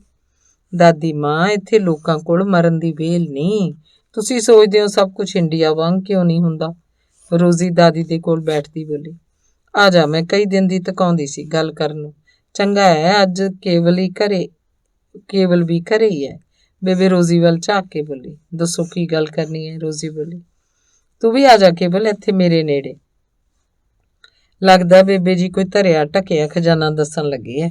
ਪੁੱਤ ਤੇ ਪੋਤੀ ਨੂੰ ਗੱਲ ਸੁਣਾ ਕੇ ਕੁਲਜੀਤ ਨੇ ਮਜ਼ਾਕ ਕੀਤਾ। ਜੋ ਕੁਝ ਮੇਰੇ ਕੋਲ ਹੈ ਇਹਨਾਂ ਦਾ ਹੀ ਹੈ, ਹੋਰ ਕਿਹੜਾ ਮੇਰੇ 5-7 ਜਵਾਕ ਬੈਠੇ ਨੇ ਵੀ ਉਹਨਾਂ ਨੂੰ ਦੇ ਦੂੰ। ਗੱਲ ਤਾਂ ਮੈਂ ਇਹ ਕਰਨੀ ਸੀ ਵੀ ਜੇ ਆਪਾਂ ਰੋਜ਼ੀ ਨੂੰ ਆਪਣੇ ਮੁਲਕ ਵਿਆਹ ਦਈਏ, ਚੰਗੀ ਨਹੀਂ ਰਹੂਗੀ? ਤੁਹਾਡੇ ਬਾਪੂ ਜੀ ਦੇ ਨਾਂ ਨੂੰ, ਨਾਲੇ ਗੁਰਨਾਮਕਿਆਂ ਦੀ ਉੱਚੀ ਹਵਾ ਕਰਕੇ ਬਥੇਰੇ ਤਕੜੇ ਘਰ ਰਿਸ਼ਤਾ ਲੈਣ ਨੂੰ ਤਿਆਰ ਹੋਣਗੇ, ਬੇਬੇ ਬੋਲੀ। ਤਕੜੇ ਘਰਾਂ ਦੇ ਮੁੰਡੇ ਭਲਾ ਦਾਦੀ ਮਾਂ ਉੱਥੇ ਕੀ ਕਰਦੇ ਨੇ? ਕਿੰਨੇ ਪੜ੍ਹੇ ਲਿਖੇ ਨੇ? ਕਿਹੋ ਜਿਹੀਆਂ ਨੌਕਰੀਆਂ ਉੱਤੇ ਨੇ? ਰੋਜ਼ੀ ਨੇ ਮਜ਼ਾਕ ਵਾਂਗ ਪੁੱਛਿਆ। ਬਹੁਤਾ ਪੜ੍ਹ ਲਿਖ ਕੇ ਨੌਕਰੀ ਕਰਨੀ ਹੁੰਦੀ ਹੈ? ਖਰੀ ਹਾਰ ਨੌਕਰੀ ਕਿੰਨੇ ਕੁ ਦੀ ਮਿਲ ਜੂ? ਇਹੀ ਵੱਧ ਤੋਂ ਵੱਧ 5-7 ਹਜ਼ਾਰ ਮਹੀਨੇ ਦੀ ਮਿਲ ਜੂ। ਜ਼ਮੀਨਾਂ ਜਾਇਦਾਦਾਂ ਵਾਲਿਆਂ ਨੇ ਇੰਨੇ ਕੁ ਪੈਸਿਆਂ ਦੇ ਤਾਂ ਸਾਂਝੀ ਸੀਰੀ ਰਲਾਏ ਹੁੰਦੇ ਆ। ਹੁਣ ਗੁਰਨਾਮਕਿਆਂ ਦਾ ਹੀ ਲੈ ਲਓ, 6-7 ਲੱਖ ਦੀ ਹੋ ਜਾਂਦੀ ਆ ਹਰੇਕ ਫਸਲ। ਲੱਖ ਰੁਪਈਆ ਮਹੀਨੇ ਦਾ ਹੋ ਗਿਆ। ਫਿਰ ਘਰ ਦਾ ਘਿਓ, ਦੁੱਧ, ਘਰ ਦੀ ਕਣਕ, ਚੌਲ, ਸਬਜ਼ੀਆਂ, ਭਾਜੀਆਂ ਨਿਆਈ 'ਚ ਬੀਜ ਲੈਂਦੇ ਨੇ। ਮਕਾਨ, ਘਰ ਦਾ ਖਰਚ ਕੀ ਰਹਿ ਗਿਆ? ਚਾਹ, ਮਿੱਠਾ ਤੇ ਪੈਟਰੋਲ, ਉਹ ਤਾਂ ਭਾਵੇਂ ਸੋਨੇ ਦੇ ਮਹਿਲ ਉਸਾਰ ਲੈਣ। ਇਹੋ ਜਿਹਾ ਘਰ ਆਪਾਂ ਰੋਜ਼ੀ ਦੀ ਟੋਲ ਲਾਂਗੇ। ਕੁੜੀ ਰਾਜ ਕਰੂ। ਅੱਜ ਕੱਲ੍ਹ ਤਾਂ ਪਿੰਡ ਵੀ ਸ਼ਹਿਰ ਬਣੇ ਹੋਏ ਆ। ਹਰੇਕ ਚੀਜ਼ ਮਿਲ ਜਾਂਦੀ ਹੈ, ਨੌਕਰ ਚਾਕਰ ਵਾਧੂ, ਬੇਬੇ ਦੱਸ ਰਹੀ ਸੀ। ਦਾਦੀ ਮਾਂ, ਜੇ ਸਰਦਾਰਾਂ ਦੇ ਮੁੰਡੇ ਨੇ ਇਹ ਆਖਤਾ ਵੀ ਕੁੜੀ ਮੇਰੀ ਪਸੰਦ ਨਹੀਂ, ਰੋਜ਼ੀ ਨੇ ਫੇਰ ਮਜ਼ਾਕ ਵਾਂਗ ਪੁੱਛਿਆ। ਲੈ ਹੈ, ਘਰ ਘਰਾਣੇ ਦੇ ਨਹੀਂ ਉਹ ਕਰਦੇ ਹੁੰਦੇ, ਉਹਨਾਂ ਨੂੰ ਤਾਂ ਪਤਾ ਹੁੰਦਾ ਵੀ ਸਾਡੇ ਵੱਡੇ ਜੋ ਕੁਝ ਕਰ ਰਹੇ ਨੇ ਸਾਡੇ ਭਲੇ ਲਈ ਕਰ ਰਹੇ ਨੇ। ਨਾਲੇ ਕੋਈ ਮੁੰਡਾ ਇਹ ਕਿਵੇਂ ਆਖ ਦੂ ਵੀ ਕੁੜੀ ਮੈਨੂੰ ਪਸੰਦ ਨਹੀਂ, ਚੰਦ ਵਰਗੀ ਸੋਹਣੀ ਲੰਮੀ ਲੰਜੀ ਮੇਰੀ ਧੀ ਹੈ। ਬੇਬੇ ਉਸ ਵੱਲ ਝਾਕ ਕੇ ਬੋਲੀ। ਪਰ ਬੇਬੇ ਇੱਥੇ ਕੀ ਮਾੜਾ, ਜੇ ਇੱਥੇ ਕੋਈ ਮੁੰਡਾ ਲੱਭ ਜਾਏ, ਕੇਵਲ ਨੇ ਪੁੱਛਿਆ। ਇੱਥੇ ਵੀ ਥਿਆ ਤਾਂ ਜਾਊਗਾ, ਪਰ ਇਹ ਵੀ ਕੁਲਜੀਤ ਵਾਂਗੂ ਸਾਰਾ ਸਾਰਾ ਦਿਨ ਕਦੇ ਘਰ ਦੇ ਕਦੇ ਬਾਹਰ ਦੇ ਕੰਮ ਕਰਦੀ ਹਿਬੜ ਹਿਬੜ ਕਰਦੀ ਫਿਰੂਗੀ। ਤੂੰ ਦੇਖਦਾ ਨਹੀਂ ਰੇਸ਼ਮ ਚ ਭਲੇਟ ਕੇ ਰੱਖਣ ਵਾਲੀ ਮੇਰੀ ਨੂੰਹ ਕਿਵੇਂ ਕੰਮ ਚ ਰੁੱਝੀ ਰਹਿੰਦੀ ਹੈ, ਸੋਹਣੀ ਹੈ, ਸਿਆਣੀ ਹੈ, ਲਾਲਾਂ ਵਰਗੇ ਉਹਨੇ ਸਾਨੂੰ 2 ਬੱਚੇ ਦਿੱਤੇ ਹੈ। ਏਡੇ ਘਰ ਦੀ ਧੀ, ਏਡੇ ਘਰ ਦੀ ਨੂੰਹ, ਫਿਰ ਵੀ ਦਿਹਾੜੀਆਂ ਕਰਦੀ ਫਿਰਦੀ ਹੈ। ਕਾਹਦੀ ਜੀਵਤ ਹੈ ਇਹ, ਮੈਂ ਤਾਂ ਦੇਖ ਦੇਖ ਝੂਰਦੀ ਰਹਿੰਦੀ ਹਾਂ। ਇਦੋਂ ਤਾਂ ਪਿੰਡ ਚੱਲੇ ਚਲੋ ਵੇ, ਇਦੋਂ ਚੰਗੀ ਰੋਟੀ ਤਾਂ ਆਪਣੀ ਜ਼ਮੀਨ ਖਵਾ ਦੂਗੀ, ਨਾਲੇ ਕੀ ਨਾਲ ਲੈ ਜਾਣਾ ਹੁੰਦਾ ਬੰਦੇ ਨੇ, ਬੇਬੇ ਆਖ ਰਹੀ ਸੀ। ਅੱਜ ਤਾਂ ਬੇਬੇ ਜੀ ਮਾਮਾ ਵਰਗੀਆਂ ਗੱਲਾਂ ਕਰ ਰਹੀ ਹੈ, ਕੁਲਜੀਤ ਸਾਹਮਣੇ ਕਮਰੇ ਚੋਂ ਹੀ ਬੋਲੀ। ਕੁੜੇ ਬਹੂ, ਇਹ ਤਾਂ ਆਪਣੀ ਆਪਣੀ ਸਮਝ ਦੀ ਗੱਲ ਹੁੰਦੀ ਹੈ। ਹੁਣ ਦੇਖਿਆ ਜਾਏ ਤਾਂ ਸੱਸ ਵੀ ਤਾਂ ਮਾਂ ਹੀ ਹੁੰਦੀ ਹੈ, ਇੱਕ ਜਨਮ ਦੀ ਮਾਂ, ਦੂਜੀ ਧਰਮ ਦੀ ਮਾਂ। ਹਾਂ, ਮੈਂ ਤਾਂ ਰੋਜ਼ੀ ਦੇ ਰਿਸ਼ਤੇ ਦੀ ਗੱਲ ਕਰ ਰਹੀ ਸੀ। ਤੇਰੀਆਂ ਗੱਲਾਂ ਠੀਕ ਨੇ ਬੇਬੇ, ਪਰ ਹੁਣ ਇੰਨੇ ਗਾਂਹ ਲੰਘ ਆਏ ਆ ਕਿ ਪਿਛਾਂਹ ਨਹੀਂ ਮੁੜਿਆ ਜਾ ਸਕਦਾ। ਨਾਲੇ ਇੱਧਰ ਰਹਿ ਕੇ ਬੱਚੇ ਇੰਨੀ ਸਾਫ਼ ਜ਼ਿੰਦਗੀ ਜਿਉਣ ਦੇ ਆਦੀ ਹੋ ਜਾਂਦੇ ਨੇ ਕਿ ਉੱਧਰਲੇ ਝੂਠ, ਬੇਈਮਾਨੀ, ਰਿਸ਼ਵਤਖੋਰੀਆਂ ਨੂੰ ਬਰਦਾਸ਼ਤ ਹੀ ਨਹੀਂ ਕਰ ਸਕਦੇ। ਜਿਹੜੇ ਲੋਕ ਪੈਸਾ ਪੂਸਾ ਕਮਾ ਕੇ ਭਾਵੁਕ ਹੋ ਕੇ ਦੇਸ ਪਰਤ ਵੀ ਜਾਂਦੇ ਨੇ, ਉਹ ਵੀ ਖੱਜਲ ਖੁਆਰ ਹੋ ਕੇ ਮੁੜੀ ਆਉਂਦੇ ਨੇ। ਪਰ ਕਾਕਾ, ਉੱਧਰ ਵੀ ਤਾਂ ਲੋਕ ਜਿਉਂਦੇ ਹੀ ਨੇ, ਨਾਲੇ 4 ਪੈਸੇ ਪੱਲੇ ਹੋਣ ਕੋਈ ਔਖਾ ਨਹੀਂ। ਬੇਬੇ, ਉੱਧਰ ਲੋਕ ਹਰ ਵੇਲੇ ਆਪਣੇ ਨਾਲੋਂ ਦੂਜਿਆਂ ਦੀ ਖਬਰ ਰੱਖਣ 'ਚ ਹੀ ਲੱਗੇ ਰਹਿੰਦੇ ਨੇ। ਇੱਧਰ ਜਿੰਨਾ ਮਰਜ਼ੀ ਜਿੰਨਾ ਕੰਮ ਕਰੋ ਓਨੀ ਕਮਾਈ ਕਰੋ, ਨਾ ਕਿਸੇ ਦੀ ਹੈ ਨਾ ਖੈ ਖੈ, ਜਿਵੇਂ ਮਰਜ਼ੀ ਜਿਉਂ ਹੀ ਜਾਓ। ਇੱਧਰ ਅਮੀਰ ਗਰੀਬ ਸਰਕਾਰ ਲਈ ਸਭ ਬਰਾਬਰ ਨੇ। ਬੁੱਢਿਆਂ ਨੂੰ ਸਰਕਾਰ ਪੈਨਸ਼ਨਾਂ ਦਿੰਦੀ ਹੈ, ਜਵਾਨਾਂ ਨੂੰ ਨੌਕਰੀ ਨਾ ਮਿਲੇ ਤਾਂ ਭੱਤਾ ਦਿੰਦੀ ਹੈ, ਬਿਮਾਰ ਹੋਵੇ ਮੁਫਤ ਇਲਾਜ ਹੁੰਦਾ, ਐਕਸੀਡੈਂਟ ਹੋ ਜਾਏ ਤਾਂ ਪੁਲਿਸ ਵਾਲੇ ਹੈਲੀਕਾਪਟਰ ਨਾਲ ਚੁੱਕ ਲਿਜਾਂਦੇ ਨੇ। ਬੱਚਿਆਂ ਦੀ ਸਿਹਤ, ਪੜ੍ਹਾਈ ਤੇ ਸੁਰੱਖਿਆ ਵੱਲ ਵਿਸ਼ੇਸ਼ ਧਿਆਨ ਦਿੱਤਾ ਜਾਂਦਾ ਹੈ। ਹੋਰ ਵੀ ਤਾਂ ਨਹੀਂ ਭੱਜੇ ਆਉਂਦੇ ਲੋਕ ਇਹਨਾਂ ਮੁਲਕਾਂ ਨੂੰ। ਅੱਜ ਕੱਲ੍ਹ ਤਾਂ ਲੋਕ ਕਈ ਲੱਖ ਦੇ ਕੇ ਗੈਰ ਕਾਨੂੰਨੀ ਢੰਗਾਂ ਨਾਲ ਵੀ ਪਹੁੰਚ ਰਹੇ ਨੇ, ਕੇਵਲ ਬੇਬੇ ਨੂੰ ਸਮਝਾ ਰਿਹਾ ਸੀ। ਇਹਦਾ ਮਤਲਬ ਹੈ ਤੂੰ ਬੁੜਾ ਹੋ ਕੇ ਵੀ ਆਪਣੇ ਪਿੰਡ ਨਹੀਂ ਪਰਤੇਂਗਾ। ਪਿੰਡ ਹੁਣ ਮੇਰਾ ਹੈ ਹੀ ਕੀ ਤੇਰੇ ਬਿਨਾਂ, ਤੈਨੂੰ ਅਸੀਂ ਪੱਕੇ ਤੌਰ ਤੇ ਹੀ ਇੱਥੇ ਰੱਖ ਲੈਣਾ, ਕੇਵਲ ਨੇ ਹੱਸ ਕੇ ਆਖਿਆ। ਇਹ ਗੱਲ ਝੂਠ ਨਾ ਵੇ ਭਾਈ, ਮੈਂ ਮਿਲਣ ਤਾਂ ਆ ਜਾਇਆ ਕਰੂੰਗੀ, ਪੱਕੇ ਤੌਰ ਤੇ ਨਹੀਂ ਮੈਂ ਇੱਥੇ ਆਉਣਾ। ਮੈਂ ਪਰਦੇਸਾਂ 'ਚ ਨਹੀਂ ਮਰਨਾ ਚਾਹੁੰਦੀ, ਮੇਰੀ ਮਿੱਟੀ ਉਸੇ ਮਿੱਟੀ 'ਚ ਰਲੇ ਜਿੱਥੋਂ ਇਹ ਮਿੱਟੀ ਆਈ ਹੈ, ਬੇਬੇ ਬੋਲੀ। ਚੱਲ ਬੇਬੇ, ਅਜੇ ਤਾਂ ਅਸੀਂ ਤੈਨੂੰ ਮਰਨ ਨਹੀਂ ਦੇਣਾ, ਘੱਟੋ ਘੱਟ 100 ਸਾਲ ਦੀ ਹੋਣ ਤੱਕ। ਜਦੋਂ ਮਰਨਾ ਹੋਇਆ ਦੱਸ ਦੇਈਂ, ਅਸੀਂ ਤੈਨੂੰ ਪਿੰਡ ਲੈ ਚੱਲਾਂਗੇ, ਕੇਵਲ ਨੇ ਮਜ਼ਾਕ ਨਾਲ ਆਖਿਆ। ਨਾ ਵੇ ਪੁੱਤਾ, ਬਹੁਤੀ ਉਮਰ ਨਹੀਂ ਚੰਗੀ ਹੁੰਦੀ।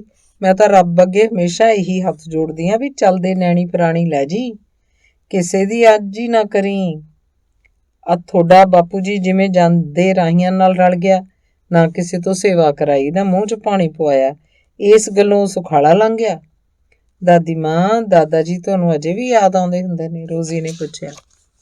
ਬੇਬੇ ਦੀਆਂ ਅੱਖਾਂ 'ਚ ਪਾਣੀ ਸਿਮ ਆਇਆ, ਫਿਰ ਵਿੱਚ ਮੋੜ ਕੇ ਬੋਲੀ। ਆਦਮੀ ਤੀਵੀਂ ਦਾ ਸਰਬੰਧ ਤਾਂ ਜਨਮਾਂ ਜਨਮਾਂ ਦਾ ਹੁੰਦਾ ਹੈ, ਉਹਦੇ ਕਿਹੜੇ ਵੱਸ ਸੀ, ਹੁਕਮ ਦਾ ਬੱਧਾ ਤੁਰ ਗਿਆ, ਜਾਂ ਫਿਰ ਮੇਰੇ ਪਿਛਲੇ ਜਨਮਾਂ ਦੇ ਖੋਟੇ ਕਰਮਾਂ ਕਰਕੇ।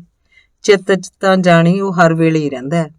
ਉੱਥੇ ਪਿੰਡ ਕੱਲੀ ਬੈਠੀ ਉਹਦੇ ਨਾਲ ਗੱਲਾਂ ਕਰਦੀਆਂ, ਕਦੇ ਕਦੇ ਤਾਂ ਲੱਗਦਾ ਜਿਵੇਂ ਉਹ ਮਰਿਆ ਹੀ ਨਹੀਂ, ਕਿਤੇ ਵਾਂਢੇ ਗਿਆ, ਅੱਜ ਭਲਕ ਆ ਜਾਊਗਾ।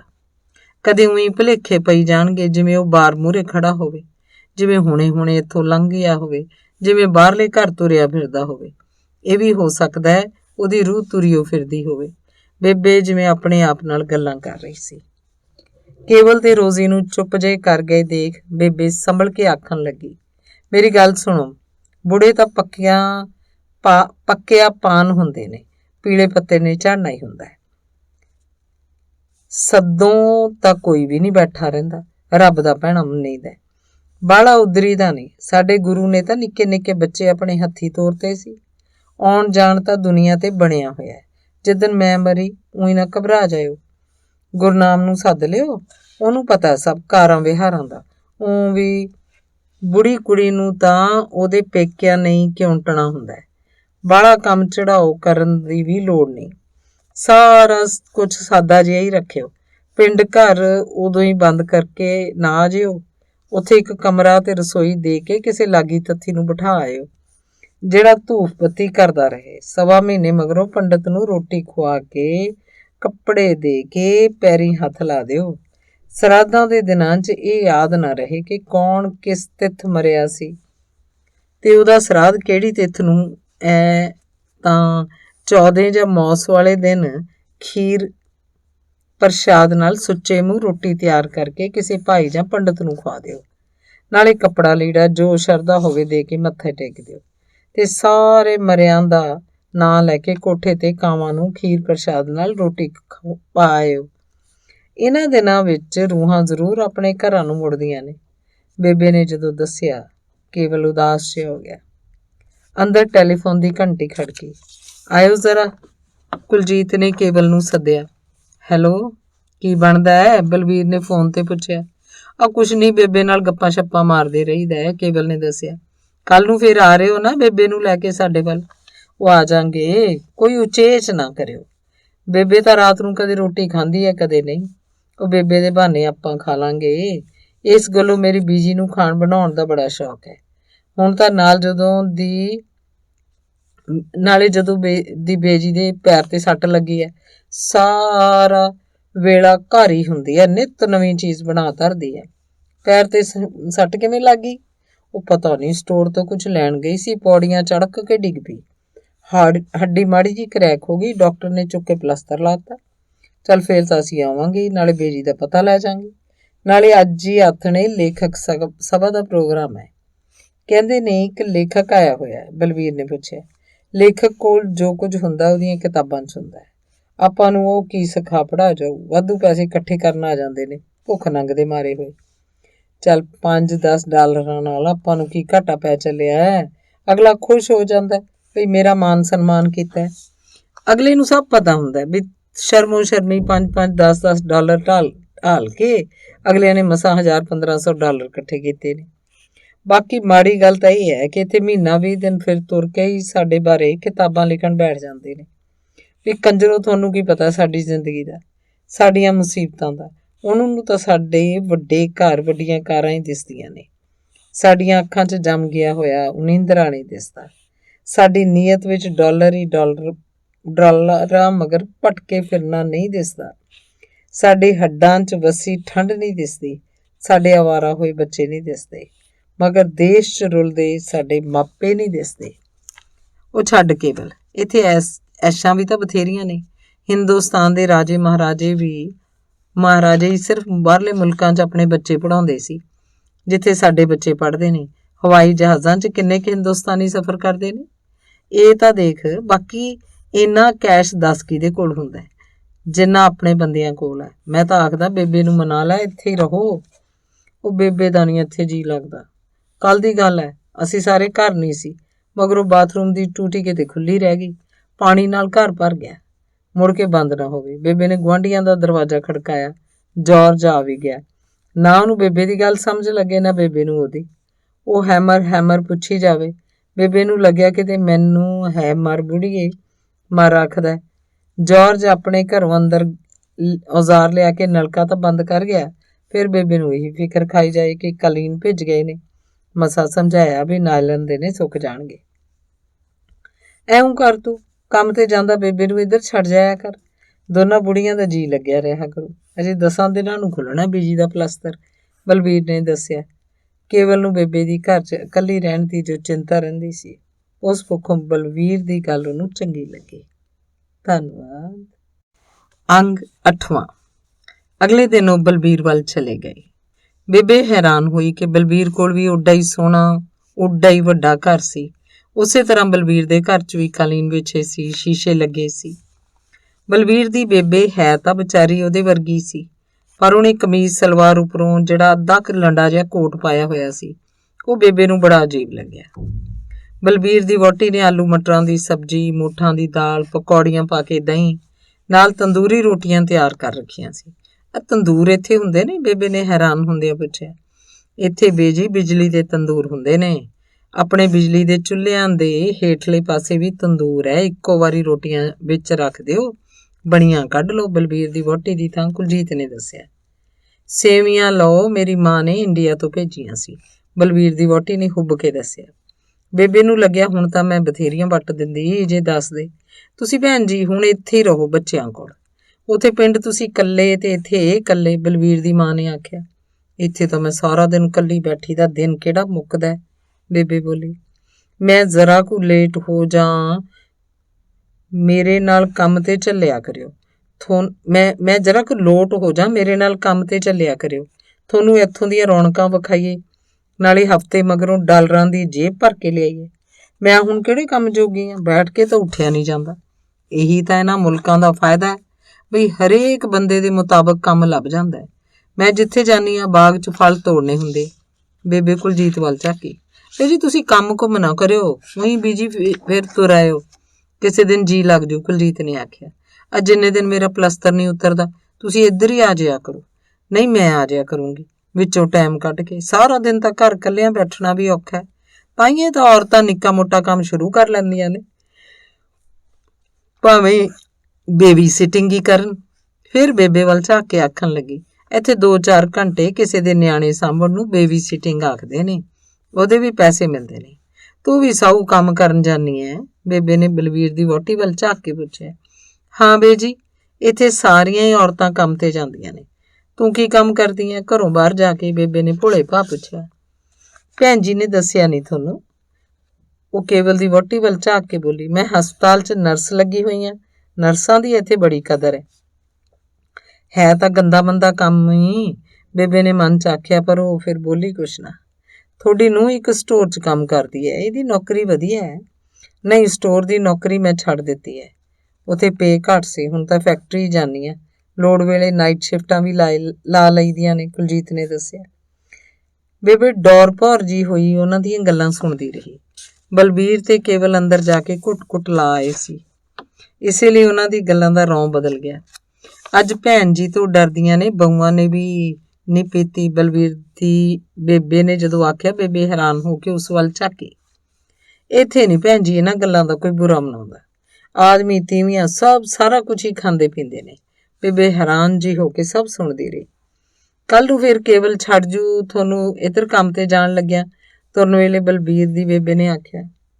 ਕੱਲ ਰੋਜ਼ੀ ਦੀ ਛੁੱਟੀ ਹੈ, ਉਹ ਦਾਦੀ ਨੂੰ ਸ਼ਾਪਿੰਗ ਕਰਨ ਲੈ ਕੇ ਜਾਊਗੀ, ਨਾਲੇ ਮਾੜਾ ਮੋਟਾ ਘੁਮਾ ਫਿਰਾ ਲਿਆਊਗੀ। ਪਰਸੋਂ ਨੂੰ ਦੇਖੀ ਜਾਊ, ਬੇਬੇ ਦੀ ਥਾਂ ਕੁਲਜੀਤ ਨੇ ਜਵਾਬ ਦਿੱਤਾ। ਅਗਲੇ ਦਿਨ ਕੰਮ ਤੇ ਜਾਣ ਤੋਂ ਪਹਿਲਾਂ ਕੁਲਜੀਤ ਨੇ ਬੇਬੇ ਨੂੰ ਆਖਿਆ, ਤੁਸੀਂ ਤਿਆਰ ਹੋ ਜਾਓ, ਰੋਜ਼ੀ ਤੁਹਾਨੂੰ ਬਾਜ਼ਾਰ ਲੈ ਜਾਊਗੀ, ਜੋ ਲੈਣਾ ਹੋਇਆ ਲੈ ਆਇਓ। ਲੈ, ਮੈਂ ਕੀ ਲੈਣਾ, ਨਾਲੇ ਉੱਥੇ ਵੀ ਸਭ ਕੁਝ ਮਿਲ ਹੀ ਜਾਂਦਾ ਸ਼ਹਿਰੋਂ। ਤੁਸੀਂ ਜਾਣ ਕਰਦੇ ਰਹਿੰਦੇ ਹੋ, ਵਾਪਸ ਆਓਗੇ ਤਾਂ ਅੰਨਾ ਗੁਆਂਢਣਾਂ ਲਈ ਕੁਝ ਤਾਂ ਲੈ ਕੇ ਜਾਓਗੇ, ਮਾਮਾ ਜੀ ਲਈ ਵੀ ਲਿਓ ਕੁਛ, ਨਾਲੇ ਉਹਨਾਂ ਦੇ ਪਰਿਵਾਰ ਲਈ। ਉਹਦੇ ਘਰ ਬਥੇਰਾ ਕੁਛ ਹੈ, ਬੇਬੇ ਨੇ ਦੱਸਿਆ। ਨਿਸ਼ਾਨੀ ਉਹ ਹੁੰਦੀ ਆ, ਹੋਰ ਚੀਜ਼ਾਂ ਤਾਂ ਹਰੇਕ ਥਾਂ ਹੀ ਮਿਲ ਜਾਂਦੀਆਂ। ਮੈਥੋਂ ਨਹੀਂ ਉਹ ਕੁਛ ਲੈਂਦੀ, ਆ ਕੇ ਕੁੜੀ ਦੇ ਘਰ ਦਾ ਕੁਛ ਲੈ ਕੇ ਨਰਕਾਂ ਨੂੰ ਜਾਣਾ, ਬੇਬੇ ਬੋਲੀ। ਕੁੜੀ ਭਾਵੇਂ ਬੁੜੀ ਹੋ ਜਾਏ, ਕੁਲਜੀਤ ਨੇ ਹੱਸ ਕੇ ਪੁੱਛਿਆ। ਚਲੋ ਤਿਆਰ ਹੋ ਜਾਓ ਦਾਦੀ ਮਾਂ, ਚੱਲੀਏ ਬਾਜ਼ਾਰ ਨੂੰ, ਰੋਜ਼ੀ ਨੇ ਆਖਿਆ। ਬੇਬੇ ਉੱਠ ਕੇ ਅੰਦਰ ਸ਼ਾਲ ਲੈਣ ਚਲੀ ਗਈ। ਕੁਲਜੀਤ ਨੇ ਅੰਦਰੋਂ $100 ਲਿਆ ਕੇ ਰੋਜ਼ੀ ਨੂੰ ਫੜਾਉਂਦਿਆਂ ਆਖਿਆ, ਇੰਡੀਅਨ ਬਾਜ਼ਾਰ ਲੈ ਜਾਈ, ਇੰਡੀਅਨ ਨੂੰ ਜਾਣ ਵੇਲੇ ਲੋਕ ਉੱਥੋਂ ਦੀਆਂ ਚੀਜ਼ਾਂ ਲੈ ਕੇ ਜਾਂਦੇ ਨੇ। ਇੰਡੀਅਨ ਬਾਜ਼ਾਰ ਦੀਆਂ ਚੀਜ਼ਾਂ ਦੀ ਕੁਆਲਿਟੀ ਵਧੀਆ ਨਹੀਂ ਹੁੰਦੀ ਮੰਮਾ, ਰੋਜ਼ੀ ਨੇ ਆਖਿਆ। ਇੰਡੀਆ ਦੇਣ ਲੈਣ ਦੇ ਲਿਹਾਜ਼ ਨਾਲ ਠੀਕ ਹੁੰਦੀਆਂ ਨੇ, ਨਾਲੇ ਉੱਥੇ ਲੋਕਾਂ ਨੂੰ ਬੜਾ ਪਤਾ ਹੈ ਘਟੀਆ ਵਧੀਆ ਦਾ, ਉਹਨਾਂ ਲਈ ਤਾਂ ਇੰਨਾ ਹੀ ਬੜਾ ਹੁੰਦਾ ਵੀ ਇੰਪੋਰਟਡ ਚੀਜ਼ਾਂ ਹੈ, ਕੁਲਜੀਤ ਆਖ ਰਹੀ ਸੀ। ਉਹਨਾਂ ਨੂੰ ਨਹੀਂ ਸੀ ਪਤਾ ਦੂਜੇ ਕਮਰੇ 'ਚ ਬੇਬੇ ਨੂੰ ਸਭ ਕੁਝ ਸੁਣ ਰਿਹਾ। ਡਾਲਰ ਪਰਸ 'ਚ ਪਾ ਕੇ ਰੋਜ਼ੀ ਦਾਦੀ ਕੋਲ ਆ ਗਈ। ਤੁਸੀਂ ਦਾਦੀ ਮਾਂ ਦੱਸ ਦਿਓ ਕੀ ਲੈਣਾ, ਫਿਰ ਆਪਾਂ ਉਹਨਾਂ ਹੀ ਦੁਕਾਨਾਂ ਤੇ ਚੱਲਾਂਗੇ, ਰੋਜ਼ੀ ਨੇ ਆਖਿਆ। ਉੱਥੇ ਪਿੰਡ ਮੇਰੇ ਕੋਲ ਸਭ ਕੁਝ ਹੈਗਾ, ਕਿਸੇ ਚੀਜ਼ ਦੀ ਘਾਟ ਨਹੀਂ। ਮੇਰਾ ਭਾਈ ਗੁਰਨਾਮ ਸੰਧਾਰੇ 'ਚ ਤਾਂ ਸੂਟ ਦਿੰਦਾ ਹੀ ਹੈ, ਉਹ ਵੀ ਹਰ ਸਿਆਲ ਕੱਪੜੇ ਦੁਕਾਨ ਤੋਂ ਹੀ ਪੜਵਾ ਲਿਆਉਂਦਾ ਹੈ। ਲਿਆਓ ਵੀ ਉਹ ਜਿਹੜਾ ਸਭ ਤੋਂ ਮਹਿੰਗਾ ਹੋਵੇ। ਮੈਂ ਬਥੇਰਾ ਆਖਦੀ ਹਾਂ ਵੀਰਾ, ਹੁਣ ਮੇਰੇ ਮਹਿੰਗੇ ਕੱਪੜੇ ਨਾ ਲਿਆਇਆ ਕਰ, ਹੁਣ ਤਾਂ ਮੈਂ ਬੁੜੀ ਹੋ ਗਈ, ਨਾਲੇ ਸੁੱਖ ਨਾਲ ਹੁਣ ਤੇਰੀਆਂ ਆਪਣੀਆਂ ਕੁੜੀਆਂ ਨੇ ਤਾਂ ਆਖੂਗਾ ਕੁੜੀਆਂ ਆਪਣੀ ਥਾਂ, ਭੈਣ ਆਪਣੀ ਥਾਂ। ਨਾਲੇ ਰੱਬ ਨੇ ਉਹਦੇ ਘਰ ਕਾਸੇ ਦਾ ਘਾਟਾ ਨਹੀਂ ਰੱਖਿਆ ਹੋਇਆ। ਆਖੂਗਾ ਬੇਬੇ ਤੱਤੇ ਪਾਣੀਆਂ ਨਾਲ ਘਰ ਨਹੀਂ ਜਲਦੇ ਹੁੰਦੇ, ਦਿੱਤੇ ਲਏ ਤੋਂ ਨਹੀਂ ਕੋਈ ਗਰੀਬ ਹੁੰਦਾ। ਨਾਲੇ ਗਰੀਬ ਅਮੀਰ ਲੋਕ ਪੈਸੇ ਕਰਕੇ ਨਹੀਂ ਹੁੰਦੇ, ਨੀਤਾਂ ਕਰਕੇ ਹੁੰਦੇ ਨੇ। ਮੈਂ ਕਾਹਦੇ ਲਈ ਇੱਥੋਂ ਭਾਰ ਚੱਕੀ ਜਾਊਂਗੀ? ਉੱਥੇ ਹੈ ਵੀ ਕੌਣ? ਫਿਰ ਕੇਵਲ ਦੀ ਭੂਆ ਜੀ ਹੈ ਵਿਚਾਰੀ, ਉਹਨੂੰ ਮੈਂ ਕਦੇ ਕਿਸੇ ਚੀਜ਼ ਦੀ ਤੋਟ ਨਹੀਂ ਆਉਣ ਦਿੱਤੀ। ਵੀ ਵਿਚਾਰੀ ਦਾ ਅੰਮਾ ਨਾ ਬਾਬਾ ਤੇ ਇੱਕ ਭਰਾ ਸੀ ਤੇਰਾ ਬਾਬਾ ਜੀ, ਉਹ ਵੀ ਰੱਬ ਨੇ ਖੋਹ ਲਿਆ। ਰੋਜ਼ੀ ਧੀਏ ਜੇ ਕਿਵੇਂ ਉਹਦੇ ਮੁੰਡੇ ਨੂੰ ਕੇਵਲ ਇੱਧਰ ਬੁਲਾ ਲਵੇ, ਵਿਚਾਰੀ ਦੇ ਦੁੱਖ ਟੁੱਟ ਜਾਣ। ਬੇਬੇ ਪਤਾ ਨਹੀਂ ਕੀ ਆਖਦੀ ਗਈ। ਦੱਸੋ ਨਾ ਦਾਦੀ ਮਾਂ, ਆਪਾਂ ਕੀ ਲੈਣ ਚੱਲਣਾ? ਲੋਕ ਤਾਂ ਇੱਥੋਂ ਬਦਾਮ ਰੋਗਨ ਲੈ ਕੇ ਜਾਂਦੇ ਹੈ, ਕਾਜੂ ਬਦਾਮ ਲੈ ਕੇ ਜਾਂਦੇ ਹੈ, ਲੌਂਗ ਲੈ ਕੇ ਜਾਂਦੇ ਹੈ, ਕੱਪੜੇ ਲੈ ਕੇ ਜਾਂਦੇ ਹੈ। ਮੇਰਾ ਮਤਲਬ ਹੈ ਜਿਹੜੀ ਚੀਜ਼ਾਂ ਸਸਤੀਆਂ ਹੁੰਦੀਆਂ ਨੇ ਉਹ ਲੈ ਜਾਂਦੇ ਨੇ। ਰੋਜ਼ੀ ਨੇ ਆਖਿਆ। ਹੋਰ ਤਾਂ ਛੱਡ ਗੱਲਾਂ, ਇੱਕ ਤਾਂ ਤੂੰ ਮੈਨੂੰ ਗੰਢਿਆਂ ਦਾ ਬੀ ਲੈ ਦੇ। ਇੱਥੇ ਤੁਹਾਡੇ ਤਾਂ ਮੈਂ ਪਹਿਲਾਂ ਕਦੇ ਗੰਢੇ ਹੀ ਨਹੀਂ ਸੀ ਦੇਖੇ। ਇੱਕ ਖਰਬੂਜਿਆਂ ਦਾ ਬੀ, ਏਡੇ ਮਿੱਠੇ ਖਰਬੂਜੇ, ਜਾਣੀ ਸ਼ਹਿਦ ਪਾਇਆ ਹੋਇਆ। ਮੈਂ ਗੁਰਨਾਮ ਨੂੰ ਆਖੂੰਗੀ ਆਪਣੇ ਖੂਹ ਤੇ ਬੀਜ ਦਊਗਾ। ਫਿਰ ਗੁਰਨਾਮ ਮਾਮਾ ਜੀ ਲਈ ਹੀ ਕੋਈ ਚੀਜ਼ ਖਰੀਦ ਲਓ। ਰੋਜ਼ੀ ਬੋਲੀ। ਉਹਨਾਂ ਦੇ ਘਰ ਵੀ ਕਾਸੇ ਦਾ ਘਾਟਾ ਨਹੀਂ। ਉਹਨਾਂ ਨੇ ਤਾਂ 3 ਮੋਟਰ ਕਾਰਾਂ ਰੱਖੀਆਂ ਹੋਈਆਂ। 2 ਪਹਿਲਾਂ ਸੀ, ਇੱਕ ਮੁੰਡੇ ਦੇ ਵਿਆਹ 'ਚ ਆ ਗਈ। ਸਾਰੇ ਕਮਰਿਆਂ 'ਚ ਠੰਡੇ ਪੱਖੇ ਲੱਗੇ ਹੋਏ ਆ। ਦੂਧ ਦੀਆਂ ਚਾਨਣ ਵਾਲੀਆਂ ਟਿਊਬਾਂ ਲੱਗੀਆਂ ਹੋਈਆਂ। ਬਾਹਰਲੇ ਘਰ ਨੂੰ ਢਾਹ ਕੇ ਬਣਾਇਆ। ਮੌਰ ਸਾਰੇ ਚਿੱਟਾ ਪੱਥਰ ਹੀ ਪੱਥਰ ਲਾਇਆ ਪਿਆ। ਇਕੱਠੇ ਟਰੱਕ ਭਰ ਲਿਆਇਆ ਸੀ ਰਾਜਸਥਾਨ ਕੰਨਿਓ, ਜਿੱਥੋਂ ਪੱਥਰ ਨਿਕਲਦਾ। ਟੈਲੀਫੋਨ ਉਹਨਾਂ ਦੇ ਘਰ ਹੈ ਤੇ ਪੋਤਾ ਉਹਦਾ ਹਾਏ ਨਿੱਕਾ ਜਿਹਾ ਫੋਨ ਕੰਨ ਨੂੰ ਲਾਉਣ ਵਾਲਾ ਵੀ ਲਈ ਫਿਰਦਾ। ਉਹ ਤਾਂ ਭਾਈ ਤਕੜੇ ਲੋਕ ਨੇ, ਸੁੱਖ ਨਾਲ ਸ਼ਹਿਰੋਂ 2-2 ਹਜ਼ਾਰ ਦੇ ਤਾਂ ਉਹ ਬੂਟ ਪਵਾ ਦਿੰਦੇ ਨੇ। ਨਿੱਕੀ ਮੁੱਟੀ ਚੀਜ਼ ਲੈ ਕੇ ਜਾਂਦੀ ਹੈ, ਮੈਂ ਕੀ ਚੰਗੀ ਲੱਗੂੰਗੀ? ਨਿੱਕੀ ਮੋਟੀ ਚੀਜ਼ ਲੈ ਕੇ ਜਾਂਦੀ, ਮੈਂ ਕੀ ਚੰਗੀ ਲੱਗੂੰਗੀ? ਬੇਬੇ ਆਖ ਰਹੀ ਸੀ। ਮਾਮਾ ਜੀ ਲਈ ਬੇਬੇ ਜੀ ਮਾਲਾ ਲੈ ਜਾਓ।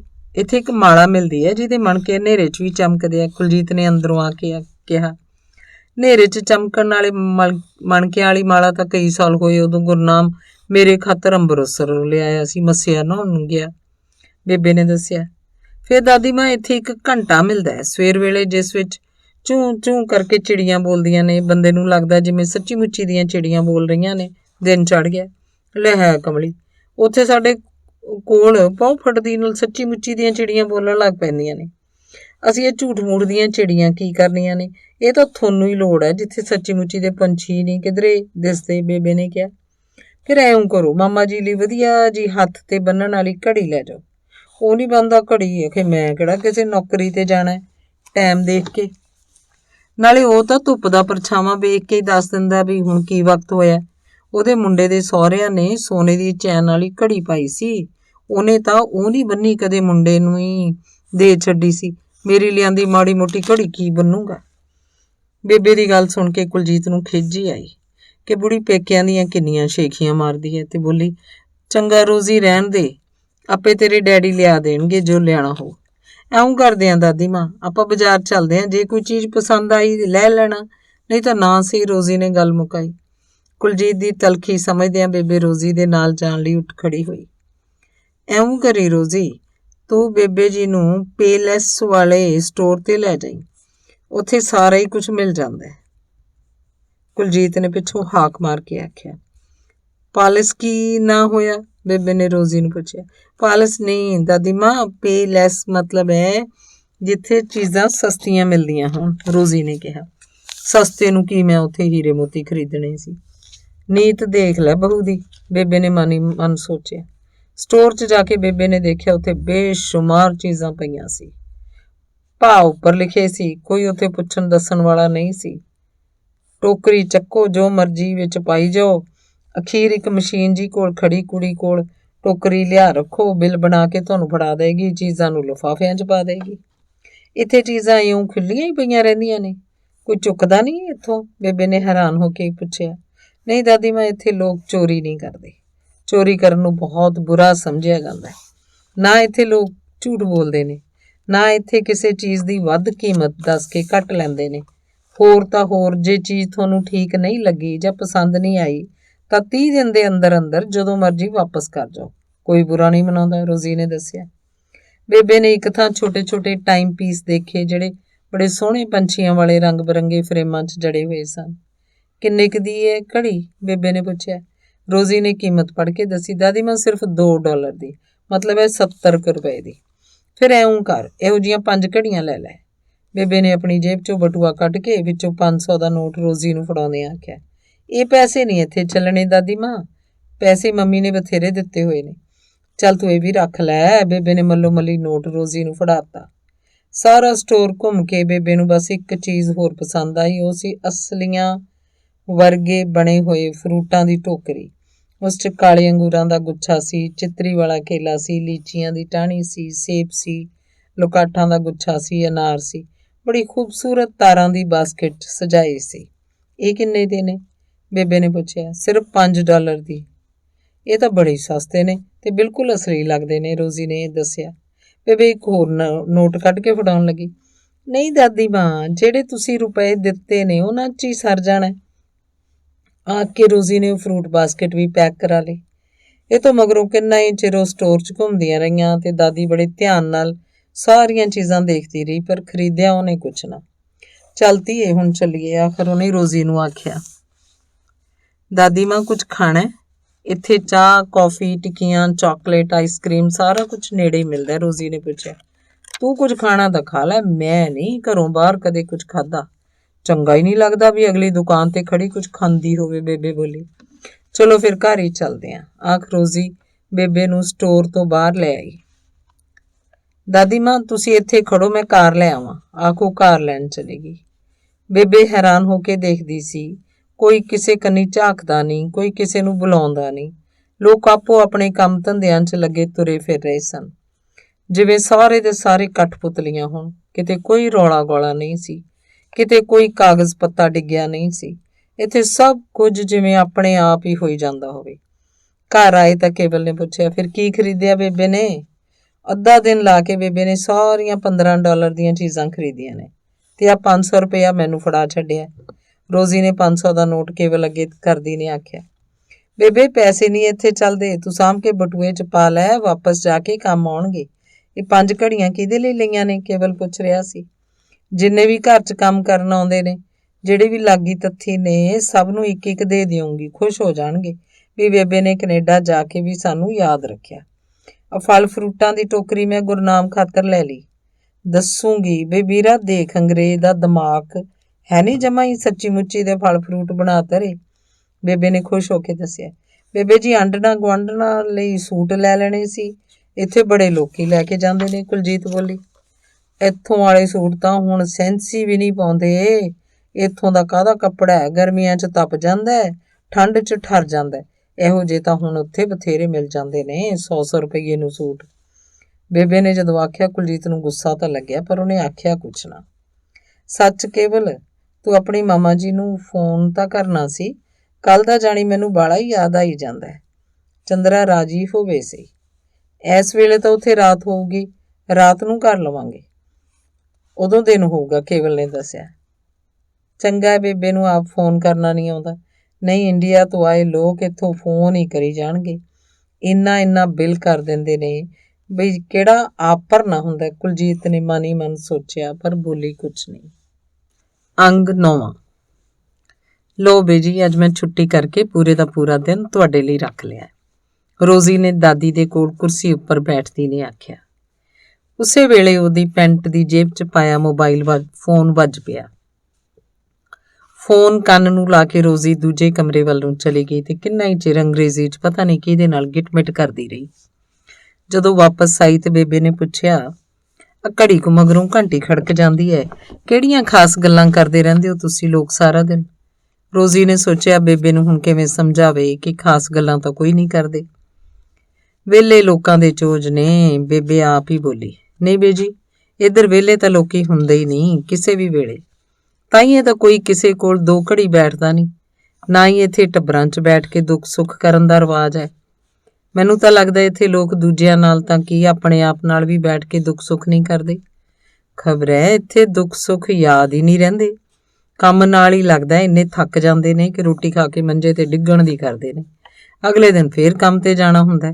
ਮੈਂ ਤਾਂ ਸੋਚਦੀ ਹਾਂ ਵੀ ਉਹ ਕੋਈ ਗੱਲ ਸੋਚਦੇ ਕਿਹੜੇ ਵੇਲੇ ਹੋਣਗੇ। ਬੇਬੇ ਚਿੰਤਾਤੁਰ ਜੀ ਹੋਈ ਆਖ ਰਹੀ ਸੀ। ਉੱਥੇ ਪਿੰਡ 'ਚ ਤੁਸੀਂ ਸਾਰਾ ਵੇਲਾ ਕਿਵੇਂ ਲੰਘਾਉਂਦੇ ਹੋ? ਰੋਜ਼ੀ ਨੇ ਦਾਦੀ ਦੇ ਕੋਲ ਬੈਠਦੀ ਨੇ ਪੁੱਛਿਆ। ਦੇਖ ਧੀਏ, ਤੈਨੂੰ ਮੈਂ ਇੱਕ ਗੱਲ ਦੱਸਾਂ, ਮੈਂ ਪੜ੍ਹੀ ਲਿਖੀ ਤਾਂ ਹੈ ਨਹੀਂ, ਇਸ ਲਈ ਬਹੁਤੀਆਂ ਗੱਲਾਂ ਦਾ ਤਾਂ ਮੈਨੂੰ ਪਤਾ ਨਹੀਂ। 2-4 ਮੋਟੀਆਂ-ਮੋਟੀਆਂ ਗੱਲਾਂ ਦਾ ਪਤਾ ਹੈ। ਇੱਕ ਤਾਂ ਬਈ ਇਹ ਜਿਹੜਾ ਤੁਹਾਡਾ ਪਰਛਾਵਾਂ ਹੁੰਦਾ ਹੈ ਧੁੱਪ 'ਚ ਦਿਸਦਾ ਹੈ, ਛਾਉਂ 'ਚ ਨਹੀਂ ਦਿਸਦਾ, ਦਿਸੇ ਭਾਵੇਂ ਨਾ ਦਿਸੇ, ਹੁੰਦਾ ਸਾਰਾ ਵੇਲਾ ਤੁਹਾਡੇ ਨਾਲ ਹੀ ਹੈ। ਤੁਹਾਡੇ ਕਰਮਾਂ ਦਾ ਸਾਰਾ ਹਿਸਾਬ ਕਿਤਾਬ ਇਹੀ ਰੱਖਦਾ ਹੈ। ਜਦੋਂ ਕੋਈ ਬੰਦਾ ਮਰਦਾ ਹੈ ਤੇ ਆਪਣਾ ਵਹੀ ਖਾਤਾ ਲੈ ਕੇ ਧਰਮਰਾਜ ਕੋਲ ਚਲਿਆ ਜਾਂਦਾ ਹੈ। ਧਰਮਰਾਜ ਇਸ ਵਹੀ ਖਾਤੇ ਵਿੱਚੋਂ ਬੰਦੇ ਦੇ ਚੰਗੇ ਮਾੜੇ ਕਰਮਾਂ ਦਾ ਹਿਸਾਬ ਲਾ ਕੇ ਫੈਸਲਾ ਕਰਦਾ ਹੈ ਵੀ ਇਸ ਬੰਦੇ ਨੂੰ ਜਨਮ ਕਿਹੋ ਜਿਹੀ ਥਾਂ ਤੇ ਕਿਹੋ ਜਿਹੇ ਘਰ 'ਚ ਦੇਣਾ ਹੈ। ਫਿਰ ਉਹਨੂੰ ਦੇਹ ਸੋਹਣੀ ਕਸੋਹਣੀ ਤੰਦਰੁਸਤ ਜਾਂ ਕੱਜ ਵਾਲੀ ਕਿਹੋ ਜਿਹੀ ਦੇਣੀ ਹੈ। ਇਸੇ ਤਰ੍ਹਾਂ ਫੇਰ ਉਮਰ ਹੈ, ਬਈ ਲੰਮੀ ਉਮਰ ਦੇਣੀ ਹੈ, ਘੱਟ ਉਮਰ ਦੇਣੀ ਹੈ। ਬਾਕੀ ਐਵੇਂ ਦੁੱਖ ਸੁੱਖ ਕਰਮਾਂ ਅਨੁਸਾਰ ਮਿਲਦਾ ਹੈ। ਤੇ ਅਖੀਰੀ ਗੱਲ, ਰੱਬ ਵਾਲੇ ਪਾਸੇ ਧਿਆਨ ਲਈ ਕਿੰਨੀ ਕੁ ਮਿਹਰ ਹੁੰਦੀ ਹੈ ਤਾਂ ਜੋ ਅਗਲੇ ਜਨਮ ਸਵਾਰੇ ਜਾ ਸਕਣ। ਸੋ ਧੀਏ, ਬੰਦੇ ਨੂੰ ਰਾਈ ਦਾ ਲੇਖਾ ਦੇਣਾ ਪੈਂਦਾ ਤੇ ਆਪਣੇ ਕਰਮਾਂ ਦਾ ਫਲ ਹਰ ਹੀਲੇ ਭੋਗਣਾ ਪੈਂਦਾ ਹੈ। ਪਰ ਬੇਬੇ ਦੂਜੇ ਜਨਮ ਤੋਂ ਕੋਈ ਮੁੜ ਕੇ ਦੱਸਣ ਤਾਂ ਆਇਆ ਨਹੀਂ ਵੀ ਕੀ ਹੁੰਦਾ ਤੇ ਕੀ ਨਹੀਂ ਹੁੰਦਾ। ਰੋਜ਼ੀ ਨੇ ਹੱਸ ਕੇ ਆਖਿਆ, ਲੈ ਹੈ ਕਮਲੀ, ਆ ਜਿਹੜੇ ਅੰਨੇ ਕਾਣੇ ਲੂਲੇ ਲੰਗੜੇ ਤੇ ਕਾਮ ਕ੍ਰੋਧ ਮੋਹ ਲੋਭ ਹੰਕਾਰ 'ਚ ਅੰਨੇ ਹੋਏ ਬੁੱਧ ਭ੍ਰਿਸ਼ਟੀ ਵਾਲੇ ਲੋਕ ਜੋ ਨੇ, ਸਭ ਆਪਣੇ ਪਿਛਲੇ ਜਨਮਾਂ ਦੇ ਮਾੜੇ ਕਰਮਾਂ ਕਰਕੇ ਹੀ ਤਾਂ ਨੇ। ਤੁਸੀਂ ਵੇ ਜੀ ਮੰਨਦੇ ਹੋ ਅਗਲੇ ਜਨਮਾਂ ਨੂੰ? ਰੋਜ਼ੀ ਨੇ ਫੇਰ ਪੁੱਛਿਆ। ਇਹ ਤਾਂ ਬਾਣੀ ਵੀ ਆਖਦੀ ਹੈ, ਇਸ ਵਾਰ ਬਖਸ਼ ਬੰਦੇ ਨੂੰ ਬੌੜ ਨਾ ਹੋਏ ਫੇਰਾ, ਵੀ ਇਸ ਜਨਮ ਮਰਨ ਦੇ ਚੱਕਰ 'ਚੋਂ ਛੁਟਕਾਰਾ ਮਿਲ ਜਾਵੇ। ਬੇਜੀ ਤੁਸੀਂ ਪਿੰਡ ਜਾ ਕੇ ਕੀ ਕਰਨਾ ਹੈ? ਇੱਥੇ ਹੀ ਰਹੋ ਸਾਡੇ ਕੋਲ, ਉੱਥੇ ਇਕੱਲੇ ਬੈਠੇ ਰਹਿੰਦੇ ਹੋ। ਰੋਜ਼ੀ ਨੇ ਮੋਹ ਨਾਲ ਆਖਿਆ। ਨਹੀਂ ਧੀਏ, ਇੱਥੇ ਮੈਂ ਕਿਵੇਂ ਰਹਿ ਪਾਂ, ਹਜ਼ਾਰਾਂ ਕੰਮ ਨੇ। ਜਦੋਂ ਮਰ ਗਈ ਉਦੋਂ ਤਾਂ ਮੈਨੂੰ ਪਤਾ ਕਿਸੇ ਨੇ ਨਹੀਂ ਕਰਨੇ, ਪਰ ਜਿਉਂਦੇ ਜੀ ਨਗਰ ਖੇੜੇ ਤੋਂ ਝੂਠੀ ਕਿਵੇਂ ਪੈ ਜਾ। ਸ਼ਹੀਦਾਂ ਦੀ ਮਿੱਟੀ ਤੇ ਹਰੇਕ ਪੂਰਨਮਾਸ਼ੀ ਪਤਾਸਿਆਂ ਦਾ ਮੱਥਾ ਟੇਕਣਾ ਹੁੰਦਾ। ਕੌਣ ਸ਼ਹੀਦ ਹੋਇਆ ਸੀ ਉੱਥੇ? ਕਹਿੰਦੇ ਨੇ ਆਪਣੇ ਵਡਾਰੂ ਸੀ ਕੋਈ, ਉਹਦੇ ਵੇਲਿਆਂ 'ਚ ਡਾਕਾ ਪਿਆ ਸੀ ਆਪਣੇ ਪਿੰਡ ਖੱਤਰੀਆਂ ਦੇ ਘਰ। ਡਾਕੂਆਂ ਨੇ ਪੈਸਾ ਟਕਾ ਤਾਂ ਲੁੱਟਿਆ ਹੀ ਸੀ, ਜਾਂਦਿਆਂ ਹੀ ਕਿਤੇ ਉਹਨਾਂ ਦੀ ਜਵਾਨ ਕੁੜੀ ਤੇ ਨਜ਼ਰ ਪੈ ਗਈ, ਉਹਨੂੰ ਵੀ ਬੰਦੂਕ ਦਿਖਾ ਕੇ ਮੂਹਰੇ ਕਰ ਲਿਆ। ਖੱਤਰੀ ਵਿਚਾਰਾ ਹੱਥ ਬੰਨੀ ਮਗਰ ਤਰਲੇ ਕਰਦਾ ਜਾਵੇ ਬਈ ਹੋਰ ਜੋ ਮਰਜ਼ੀ ਲੁੱਟ ਲਓ, ਮੇਰੀ ਇੱਜ਼ਤ ਨਾ ਲੁੱਟੋ। ਪਰ ਡਾਕੂ ਕਿੱਥੇ ਸੁਣਦੇ ਨੇ। ਇਹ ਆਪਣਾ ਵਡਾਰੂ ਖੇਤ 'ਚ ਨੱਕੇ ਛੱਡ ਰਿਹਾ ਸੀ। ਰੌਲਾ ਸੁਣ ਕੇ ਨੱਠਿਆ ਆਇਆ ਤੇ ਆ ਕੇ ਕਹੀ ਨਾਲ ਹੀ ਕੁੜੀ ਦਾ ਸਿਰ ਲਾਤਾ। ਡਾਕੂਆਂ ਨੇ ਉੱਥੇ ਹੀ ਉਹਦੇ ਗੋਲੀ ਮਾਰਤੀ। ਉਦੋਂ ਦਾ ਪਿੰਡ ਉਹਨੂੰ ਪੂਜਦਾ ਹੈ ਵੀ ਉਹਨੇ ਪਿੰਡ ਦੀ ਇੱਜ਼ਤ ਬਚਾ ਲਈ। ਪਰ ਬੇਬੇ ਜੀ ਕੁੜੀ ਤਾਂ ਮਾਰੀ ਗਈ ਨਾ, ਉਹ ਡਾਕੂਆਂ ਦੇ ਲੈ ਜਾਣ ਨਾਲੋਂ ਤਾਂ ਮੌਤ ਚੰਗੀ ਆ। ਪਿੰਡ ਵਾਲਿਆਂ ਤਾਂ ਸ਼ੁਕਰ ਮਨਾਇਆ ਵੀ ਚੰਗਾ ਕੀਤਾ ਮਾਰਤੀ। ਊਂ ਨਹੀਂ ਸੀ ਡਾਕੂਆਂ ਨੇ ਛੱਡ ਕੇ ਜਾਣੀ। ਜੇ ਉਹ ਇੱਕ ਅੱਧੇ ਡਾਕੂ ਨੂੰ ਮਾਰ ਵੀ ਦਿੰਦਾ, ਕੁੜੀ ਉਹਨਾਂ ਨੇ ਫਿਰ ਵੀ ਲੈ ਜਾਣੀ ਸੀ। ਬੇਬੇ ਨੇ ਜਦੋਂ ਦੱਸਿਆ, ਰੋਜ਼ੀ ਹੈਰਾਨ ਹੋ ਕੇ ਬੇਬੇ ਵੱਲ ਵੇਖਦੀ ਰਹੀ। ਚਲੋ ਇੱਕ ਤਾਂ ਸ਼ਹੀਦਾਂ ਦੀ ਮੱਟੀ ਤੇ ਮੱਥਾ ਟੇਕਣਾ ਹੁੰਦਾ, ਹੋਰ ਕੀ ਕਰਨਾ ਹੁੰਦਾ? ਰੋਜ਼ੀ ਪੁੱਛ ਰਹੀ ਸੀ। ਹੋਰ ਹਰੇਕ ਤਿੱਥ ਤਿਉਹਾਰ ਨੂੰ ਲਾਗੀ ਤੱਥੀ ਤੁਹਾਡੇ ਕੰਨੀ ਝਾਕਦੇ ਨੇ, ਤੁਹਾਡੇ ਘਰ ਦੀ ਸੁੱਖ ਮਨਾਉਂਦੇ ਨੇ, ਉਹਨਾਂ ਨੂੰ ਵੀ ਬਣਦਾ ਸਰਦਾ ਦੇਣਾ ਹੁੰਦਾ ਹੈ। ਜਦੋਂ ਬਾਹਰੋਂ ਖੇਤਾਂ 'ਚੋਂ ਦਾਣੇ ਆਉਂਦੇ ਨੇ, ਜ਼ਿਮੀਦਾਰ ਪਹਿਲਾਂ ਹੀ ਅੱਡ ਰੱਖ ਲੈਂਦੇ ਨੇ ਵੀ ਇਹ 5 ਪੰਸੇਰੀਆਂ ਪੰਡਤ ਲਈ, ਇਹ 1.25 ਮਣ ਦਾਣੇ ਮੁੱਚੀ, ਬੌਣੇ ਨਾਈ ਝੋਰ ਲਈ, ਇਹ 2 ਧੜੀਆਂ ਚਿੜੀਆਂ ਜਨੌਰ ਲਈ, ਇਹ 4 ਬੋਰੀਆਂ ਡੰਗਰਾਂ ਲਈ, 5-7 ਬੋਰੀਆਂ ਟੱਬਰ ਲਈ ਰੱਖ ਕੇ ਬਾਕੀ ਦੇ ਦਾਣੇ ਉਹ ਮੰਡੀ ਸਿੱਟਣ ਜਾਂਦਾ ਹੈ। ਜੇ ਤੁਹਾਡੇ ਘਰ ਨੂੰ ਜੰਦਾ ਵੱਜਿਆ ਹੋਵੇ, ਇਹ ਸਾਰੇ ਤੁਹਾਡੇ ਦਰ ਮੂਹਰਿਓਂ ਹੌਕਾ ਲੈ ਕੇ ਜਾਂਦੇ ਨੇ। ਆਪਾਂ ਬੇਬੇ ਜੀ ਕਿਸੇ ਨੂੰ ਆਖ ਦਿਆਂਗੇ ਇਹ ਸਾਰੇ ਕੰਮ ਕਰਨ ਲਈ। ਲੈ ਹੈ, ਤੇਰੇ ਬਾਬਾ ਜੀ ਨੇ ਜਿਹੜਾ ਘਰ ਨਿਆਈ 'ਚ ਪਾ ਲਿਆ ਸੀ, ਉਹ ਮਾਰ 1.5-2 ਬਿੱਗੇ 'ਚ ਹੈ। ਵਿਚੰਤਾਂ ਦੇ ਬੂਟੇ ਨੇ, ਅੰਬ ਨਾਰ ਬੇਰ ਨਿੰਬੂ ਜਾਮਣਾ, ਮਾਰ ਜਦੋਂ ਫਲ ਫਰੂਟ ਉਤਰਦੇ ਨੇ, ਜੀ ਕਰਦਾ ਜੇ ਮੇਰੇ ਨਿਆਣੇ ਕਿਤੇ ਨੇੜੇ ਤੇੜੇ ਹੋਣ। ਫਿਰ ਸੋਚੀਦਾ ਚਲੋ ਜਾਣੋ, ਉਹਨਾਂ ਨੂੰ ਉੱਥੇ ਫਲਾਂ ਫਰੂਟਾਂ ਦਾ ਕੀ ਘਾਟਾ। ਮੈਂ ਹਾਰ ਕੇ ਜਨੌਰਾਂ ਨੂੰ ਹੀ ਖਾਣ ਦਿੰਦੀ ਹਾਂ। ਮਾਰ ਤੋਤਿਆਂ ਦੀਆਂ ਡੋਰਾਂ ਉਤਰਦੀਆਂ ਨੇ ਜਦੋਂ ਅਮਰੂਦ ਪੱਕਦੇ ਨੇ ਜਾਂ ਅੰਬ ਹੁੰਦੇ ਨੇ। ਅਨਾਰ ਤਾਂ ਜੈ ਖਾਣੀਆਂ ਕਾਟੂਆਂ ਹੀ ਨਹੀਂ ਛੱਡਦੀਆਂ। ਨਾਲੇ ਮੇਰੇ ਕੰਨੀ ਝਾਕੀ ਜਾਣਗੀਆਂ, ਨਾਲੇ ਅਨਾਰ ਟੁੱਕੀ ਜਾਣਗੀਆਂ।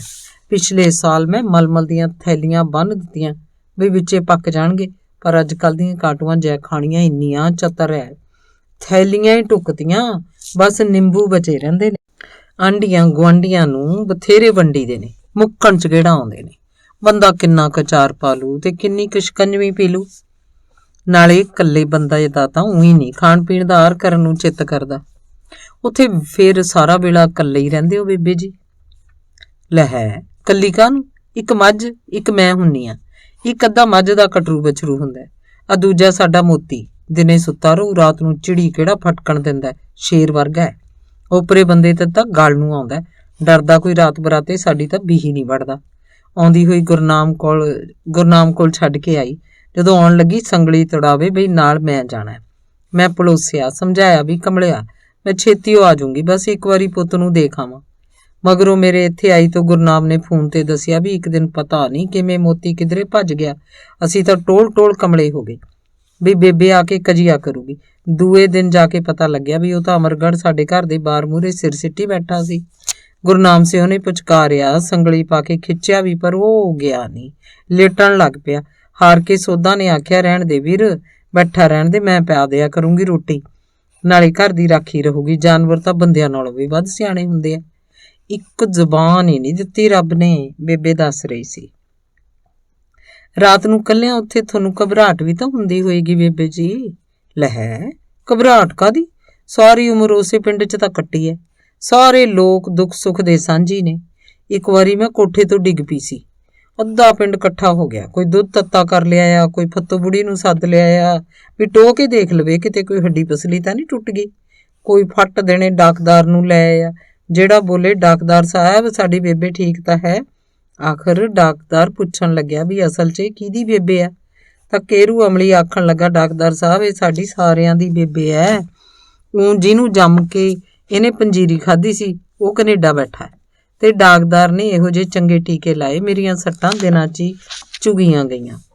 ਉਹਨਾਂ ਦਿਨਾਂ 'ਚ 2-2 ਜਣੀਆਂ ਮੇਰੇ ਕੋਲ ਸੌਂਦੀਆਂ ਰਹੀਆਂ ਵੀ ਰਾਤ ਬਰਾਤੇ ਬੇਬੇ ਔਖੀ ਨਾ ਹੋਵੇ। ਉਹ ਨਾਈਆਂ ਦੀ ਸੀਤੋ ਤਾਂ ਰੋਜ਼ ਹੀ ਮੇਰੇ ਕੋਲ ਸੌਂਦੀ ਹੈ। ਉਹਨਾਂ ਦੇ ਘਰ ਥਾਂ ਥੋੜ੍ਹਾ ਹੈ, ਨਾਲੇ ਜਦੋਂ ਦਾ ਮੁੰਡਾ ਵਿਆਹਿਆ ਉਹ ਤਾਂ ਚਾਹੁੰਦੇ ਨੇ ਕੁੜੀ ਬੇਬੇ ਕੋਲ ਹੀ ਸੌਂ ਜਾਇਆ ਕਰੇ ਤਾਂ ਚੰਗਾ ਹੈ। ਉੱਥੇ ਅਜੇ ਵੀ ਲੋਕ ਰਾਤ ਨੂੰ ਬਾਤਾਂ ਪਾਉਂਦੇ ਨੇ। ਲੈ ਹੋਰ ਕੀ, ਜੇ ਮੀਂਹ ਨਾ ਪਵੇ ਉੱਥੇ ਕੁੜੀਆਂ ਗੁੱਡੀ ਫੂਕਦੀਆਂ ਨੇ, ਜੇ ਬਹੁਤਾ ਮੀਂਹ ਪਈ ਜਾਵੇ ਤਾਂ ਰਾਹੀ ਬਣਾ ਕੇ ਕੰਧ ਤੇ ਟੰਗ ਆਉਂਦੀਆਂ ਨੇ। ਸਿਆਣੇ ਲੋਕ ਯੱਗ ਕਰਦੇ ਨੇ, ਹਵਨ ਕਰਦੇ ਨੇ। ਸਾਉਣ ਦੇ ਮਹੀਨੇ ਧੀਆਂ ਲੱਗਦੀਆਂ ਨੇ, ਮੇਘਲਾ ਵਰਸਦਾ ਹੈ, ਪੂੜੇ ਪੱਕਦੇ ਨੇ, ਕੁੜੀਆਂ ਪੀਂਘਾਂ ਝੂਟਦੀਆਂ ਨੇ। ਮੈਂ ਬੇਬੇ ਜੀ ਬਾਤਾਂ ਬਾਰੇ ਪੁੱਛ ਰਹੀ ਸੀ, ਤੁਹਾਨੂੰ ਵੀ ਬਥੇਰੀਆਂ ਬਾਤਾਂ ਆਉਂਦੀਆਂ ਹੋਣਗੀਆਂ। ਰੋਜ਼ੀ ਨੇ ਇਸ ਖਿਆਲ ਨਾਲ ਪੁੱਛਿਆ ਕਿ ਦਾਦੀ ਦੀ ਸੁਣਾਈ ਬਾਤ ਨੂੰ ਆਪਣੀਆਂ ਫਰੈਂਡਸ ਨੂੰ ਸੁਣਾ ਸਕੇਗੀ। ਆਹੋ ਆਉਂਦੀਆਂ ਨੇ ਬਾਤਾਂ, ਪਰ ਉਹ ਪੜ੍ਹਿਆ ਲਿਖਿਆ ਵਾਲੀਆਂ ਨਹੀਂ, ਸਾਡੇ ਵਰਗੀਆਂ ਨੇ ਜੱਟ ਸੌਦਾ। ਕੋਈ ਸੁਣਾ ਦਿਓ। ਨਹੀਂ ਦਿਨੇ ਬਾਤ ਪਾਈਏ ਤਾਂ ਰਾਹੀ ਭੁੱਲ ਜਾਂਦੇ ਨੇ। ਪਰ ਬੇਬੇ ਇਸ ਵੇਲੇ ਤਾਂ ਪੰਜਾਬ 'ਚ ਰਾਤ ਹੈ, ਲੋਕ ਸੁੱਤੇ ਹੋਣਗੇ, ਕਿਸੇ ਨੇ ਰਾਹ ਨਹੀਂ ਭੁੱਲਣਾ। ਜਦੋਂ ਇੱਥੇ ਦਿਨ ਹੁੰਦਾ ਤਾਂ ਉੱਥੇ ਰਾਤ ਹੁੰਦੀ ਹੈ। ਹੋਰ ਕੀ ਹੈ, ਨਹੀਂ ਰੱਬ ਦੀ ਕਰਨੀ, ਜਿੱਥੇ ਜੀ ਕਰਦਾ ਦਿਨ ਬਣਾ ਦਿੰਦਾ, ਜਿੱਥੇ ਜੀ ਕਰਦਾ ਰਾਤ ਬਣਾ ਦਿੰਦਾ। ਵਾਰੇ ਜਾਈਏ ਡਾਡੇ ਦੇ ਰੰਗਾਂ ਦੇ। ਮੈਂ ਇੱਥੋਂ ਦੇ ਬੰਦਿਆਂ ਦੀਆਂ ਅਕਲਾਂ ਤੇ ਹੈਰਾਨ ਹੋਈ ਜਾਂਦੀ ਹਾਂ। ਤੇਰੀ ਬੀਬੀ ਮੈਨੂੰ ਇੱਥੇ ਇੱਕ ਥਾਂ ਲੈ ਕੇ ਗਈ। ਮੈਂ ਕਿਹਾ ਕੁੜੇ ਬਹੂ ਮੈਂ ਜਰਾ ਅੱਖਾਂ ਤੇ ਛਿੱਟੇ ਮਾਰਨੇ ਨੇ, ਰੜਕ ਜੀ ਪਈ ਜਾਂਦੀ ਆ। ਉਹ ਲੈ ਗਈ ਮੈਨੂੰ ਇੱਕ ਵੱਡੇ ਸਾਰੇ ਗੁਸਲਖਾਨੇ 'ਚ, ਕਹਿੰਦੀ ਬੇਬੇ ਨਲਕੇ ਹੇਠਾਂ ਹੱਥ ਕਰ ਲੈ। ਮੈਂ ਆਖਿਆ ਤੂੰ ਖੋਲ ਤਾਂ ਸਹੀ। ਉਹ ਬੋਲੀ ਤੂੰ ਹੱਥ ਕਰ ਆਪੇ ਚੱਲੂ। ਉਹ ਤਾਂ ਰੋਜ਼ੀ ਭੈਣੇ ਸੱਚੀਓ ਉਹੀ ਗੱਲ ਹੋਈ। ਮੈਂ ਹੇਠਾਂ ਹੱਥ ਕੀਤੇ, ਝੱਟ ਪਾਣੀ ਆ ਗਿਆ। ਮੈਂ ਹੱਥ ਪਰਾਂ ਕੀਤੇ, ਪਾਣੀ ਆਉਣੋਂ ਹਟ ਗਿਆ। ਮੈਂ ਫੇਰ ਹੇਠਾਂ ਕੀਤੇ, ਪਾਣੀ ਫੇਰ ਆ ਗਿਆ। ਮੈਂ ਤਾਂ ਹੈਰਾਨ ਹੋ ਕੇ ਦੇਖੀ ਜਾਵਾਂ ਵੀ ਇਹਨਾਂ ਨੇ ਤਾਂ ਨਲਕੇ ਨੂੰ ਵੀ ਸਿਖਾ ਪੜ੍ਹਾ ਰੱਖਿਆ ਹੈ। ਨਹੀਂ ਜਾਦੂ ਵਰਗੀ ਗੱਲ, ਬੇਬੇ ਹੈਰਾਨ ਹੋ ਕੇ ਦੱਸ ਰਹੀ ਸੀ। ਤੁਹਾਡੇ ਮਗਰੋਂ ਬੇਬੇ ਜੀ ਤੁਹਾਡੇ ਵੇਲਾਂ ਬੂਟੇ ਸੁੱਕ ਤਾਂ ਨਹੀਂ ਜਾਣਗੇ? ਰੋਜ਼ੀ ਨੇ ਪੁੱਛਿਆ। ਨਹੀਂ, ਘਰ ਦੇ ਅੰਦਰ ਹੀ ਵਿਹੜੇ 'ਚ ਮੋਟਰ ਲੱਗੀ ਹੋਈ ਆ, ਚਬੱਚਾ ਬਣਿਆ ਹੋਇਆ। ਮੈਂ ਝਿਓਰਾਂ ਦੇ ਮੰਗੂ ਨੂੰ ਆਖ ਕੇ ਆਈ ਹਾਂ ਬਈ 8 ਦਿਨਾਂ ਮਗਰੋਂ ਆ ਕੇ ਪਾਣੀ ਦੇ ਗਿਆ। ਮਾੜਾ ਜਿਹਾ ਬਿਜਲੀ ਦਾ ਬਟਨ ਹੀ ਦੱਬਣਾ ਹੁੰਦਾ, ਬੰਬਾ ਆਪੇ ਚੱਲ ਪੈਂਦਾ। ਪੱਕਾ ਖਾਲ ਬਣਾਇਆ ਹੋਇਆ, 1 ਘੰਟੇ 'ਚ ਸਾਰੇ ਬੂਟੇ ਰਮ ਜਾਂਦੇ। ਨਾਲੇ ਆਉਂਦੀ ਹੋਈ ਮੈਂ ਬੂਟਿਆਂ ਨੂੰ ਆਖ ਕੇ ਆਈ ਹਾਂ ਵੀ ਉਧਰ ਨਾ ਨਹੀਂ, ਮੈਂ ਨਹੀਂ ਬਹੁਤਾ ਚਿਰ ਅਟਕਦੀ। ਮਹੀਨੇ 20 ਦਿਨ ਮਗਰੋਂ ਆਈ ਖੜੀ ਦੇਖ ਲਓ। ਬੇਬੇ ਨੇ ਜਦੋਂ ਦੱਸਿਆ ਰੋਜ਼ੀ ਹੱਸ ਪਈ ਤੇ ਬੋਲੀ ਬੇਬੇ ਬੂਟੇ ਭਲਾ ਤੇਰੀ ਗੱਲ ਸੁਣਦੇ ਸਮਝਦੇ ਹੋਣਗੇ? ਲੈ ਸੁਣਦੇ ਸਮਝਦੇ ਕਿਉਂ ਨਹੀਂ, ਭਾਵੇਂ ਪਰਤਿਆ ਕੇ ਦੇਖ ਲਓ। ਜਿਸ ਘਰ 'ਚ ਕਲੇਸ਼ ਰਹਿੰਦਾ ਹੋਵੇ ਦਰਖਤਾਂ ਨੂੰ ਫਲ ਘੱਟ ਲੱਗੂਗਾ, ਡੰਗਰ ਦੁੱਧ ਘੱਟ ਦੇਣਗੇ, ਖੇਤ 'ਚ ਫਸਲ ਘੱਟ ਹੋਊ, ਨਿਆਣੇ ਵਿੰਗੇ ਬੋਲੇ ਜੰਮਣਗੇ। ਹੋਰ ਸੁਣ, ਮੇਰੀ ਅੱਖੀ ਦੇਖੀ ਦੀ ਗੱਲ ਹੈ। ਨਲਕੇ ਕੋਲ ਕਿਧਰੇ ਆਪੇ ਇੱਕ ਅੰਬ ਦਾ ਬੂਟਾ ਜੰਮ ਪਿਆ। ਮੈਂ ਸੋਚਿਆ ਖੜਾ ਰਹਿਣ ਦਿਓ, ਆਪਣਾ ਕੀ ਲੈਂਦਾ ਵਿਚਾਰਾ, ਨਾਲੇ ਪਤਾ ਨਹੀਂ ਕਿੱਥੋਂ ਤੁਰ ਕੇ ਇਹਦਾ ਵੀ ਮੇਰੇ ਮਤਲਬ ਹੈ ਗੁਠਲੀ ਇਸ ਘਰ ਪਹੁੰਚੀ ਹੈ। ਕਈ ਸਾਲ ਖੜਾ ਰਿਹਾ, ਵੱਡਾ ਸਾਰਾ ਹੋ ਗਿਆ। ਗੁਰਨਾਮ ਵੀ ਆ ਕੇ ਬੀਬੀ ਵਢਾ ਦੇ, ਇਹ ਤਾਂ ਟਰੜ ਹੀ ਲੱਗਦਾ, ਫਲ ਫੁੱਲ ਨਹੀਂ ਲੱਗਦੇ ਦੀਂਦੇ। ਮੈਂ ਆਖਿਆ ਨਹੀਂ, ਆਪੇ ਜਦੋਂ ਇਹਦਾ ਚਿੱਤ ਕੀਤਾ ਫਲ ਦੇਊਗਾ। ਉਹੀ ਗੱਲ ਹੋਈ, ਉਸੇ ਸਾਲ ਉਹਨੂੰ 3 ਅੰਬ ਲੱਗੇ। ਰੱਬ ਝੂਠ ਨਾ ਬੁਲਾਵੇ, ਸੇਰ ਦਾ ਅੰਬ। ਮੈਂ ਤਾਂ ਐਡੇ ਐਡੇ ਕਦੇ ਅੰਬ ਹੀ ਨਹੀਂ ਸੀ ਦੇਖੇ। ਗੁਰਨਾਮ ਨੂੰ ਸੱਦ ਕੇ ਦਿਖਾਏ, ਆਖਣ ਲੱਗਿਆ ਇਹ ਤਾਂ ਤੂੰ ਆਪਣੇ ਭਜਨ ਦੇ ਪ੍ਰਤਾਪ ਨਾਲ ਬੂਟੇ ਨੂੰ ਫਲ ਲਾ ਲਏ। ਇਹਦੇ ਕਰਮਾਂ 'ਚ ਨਹੀਂ ਸੀ ਲੱਗਦੇ, ਇਹ ਤਾਂ ਬਾਲਣ ਬਣਨ ਜੋਗਾ ਹੀ ਦਿੰਦਾ ਸੀ। ਕਮਾਲ ਆ ਬੇਬੇ ਜੀ, ਆਪਣੇ ਭਜਨ ਦੇ ਪ੍ਰਤਾਪ ਨਾਲ ਤੁਸੀਂ ਰੱਬ ਕੋਲੋਂ ਕੁਝ ਵੀ ਕਰਵਾ ਸਕਦੇ ਹੋ? ਰੋਜ਼ੀ ਨੇ ਬੇਯਕੀਨੀ ਨਾਲ ਪੁੱਛਿਆ। ਲੈ ਹੈ ਕਮਲੀ, ਇਹ ਧਰਮ ਦਾ ਹੀ ਪ੍ਰਤਾਪ ਹੈ, ਜਿਹਦੇ ਧਰਤੀ ਅਸਮਾਨ ਬੰਨੇ ਖੜੇ ਨੇ। ਧਰਮ ਦਾ ਹੀ ਪ੍ਰਤਾਪ ਹੈ, ਸਾਰੀ ਸ੍ਰਿਸ਼ਟੀ ਆਰੇ ਲੱਗੀ ਹੋਈ ਹੈ। ਬਾਣੀ ਵੀ ਆਖਦੀ ਹੈ, ਉਹ ਚਾਹੇ ਤਾਂ ਪਿੰਗਲੇ ਨੂੰ ਵੀ ਪਰਬਤ ਉੱਪਰ ਚੜਾ ਦੇਵੇ, ਸੁੱਕੇ ਕਾਠ ਨੂੰ ਹਰਾ ਕਰ ਦੇਵੇ ਤੇ ਮਰੇ ਹੋਏ 'ਚ ਜਾਨ ਪਾ ਦੇਵੇ। ਰੱਬ ਤਾਂ ਇਹ ਸਭ ਕਰ ਸਕਦਾ, ਪਰ ਤੁਸੀਂ ਉਹ ਤੋਂ ਆਪਣੀ ਮਰਜ਼ੀ ਕਿਵੇਂ ਕਰਵਾ ਲੈਂਦੇ ਹੋ? ਇਹ ਗੱਲ ਸਮਝ ਨਹੀਂ ਆਈ। ਜਦੋਂ ਤੂੰ ਜੰਮੀ ਸੀ ਤਾਂ ਬਹੂ ਦਾ ਆਪਰੇਸ਼ਨ ਕਰਨਾ ਪਿਆ ਸੀ। ਮਗਰੋਂ ਡਰਦੀ ਆਖਣ ਲੱਗੀ, ਬਸ ਇਹੀ ਬਥੇਰੀ ਆ ਸਾਨੂੰ ਤਾਂ। ਮੈਂ ਆਖਿਆ ਕੋਈ ਪਿੱਤਰਾਂ ਨੂੰ ਪਾਣੀ ਦੇਣ ਵਾਲਾ ਵੀ ਤਾਂ ਚਾਹੀਦਾ ਹੈ। ਬੋਲੀ ਜੇ ਦੂਜੀ ਵਾਰੀ ਵੀ ਕੁੜੀ ਹੋ ਗਈ ਫੇਰ? ਮੈਂ ਕਿਹਾ ਧੀਏ, ਮੈਂ ਕੋਈ ਸੁੱਖ ਲੂੰਗੀ, ਫੇਰ ਨਹੀਂ ਕੁੜੀ ਹੋਣੀ। ਉਹ ਮੰਨੇ ਨਾ ਹਾਰ ਕੇ ਮੈਂ ਆਪ ਅੰਬਰਸਰ ਜਾ ਕੇ ਸੁੱਖ ਕੇ ਆਈ ਤਾਂ ਤੇਰਾ ਵੀਰ ਹੋਇਆ। ਜੇ ਕੁੜੀ ਹੋ ਜਾਂਦੀ ਫਿਰ ਕੀ ਕਰਦੇ? ਕੁੜੀ ਕਿਵੇਂ ਹੋ ਜਾਂਦੀ?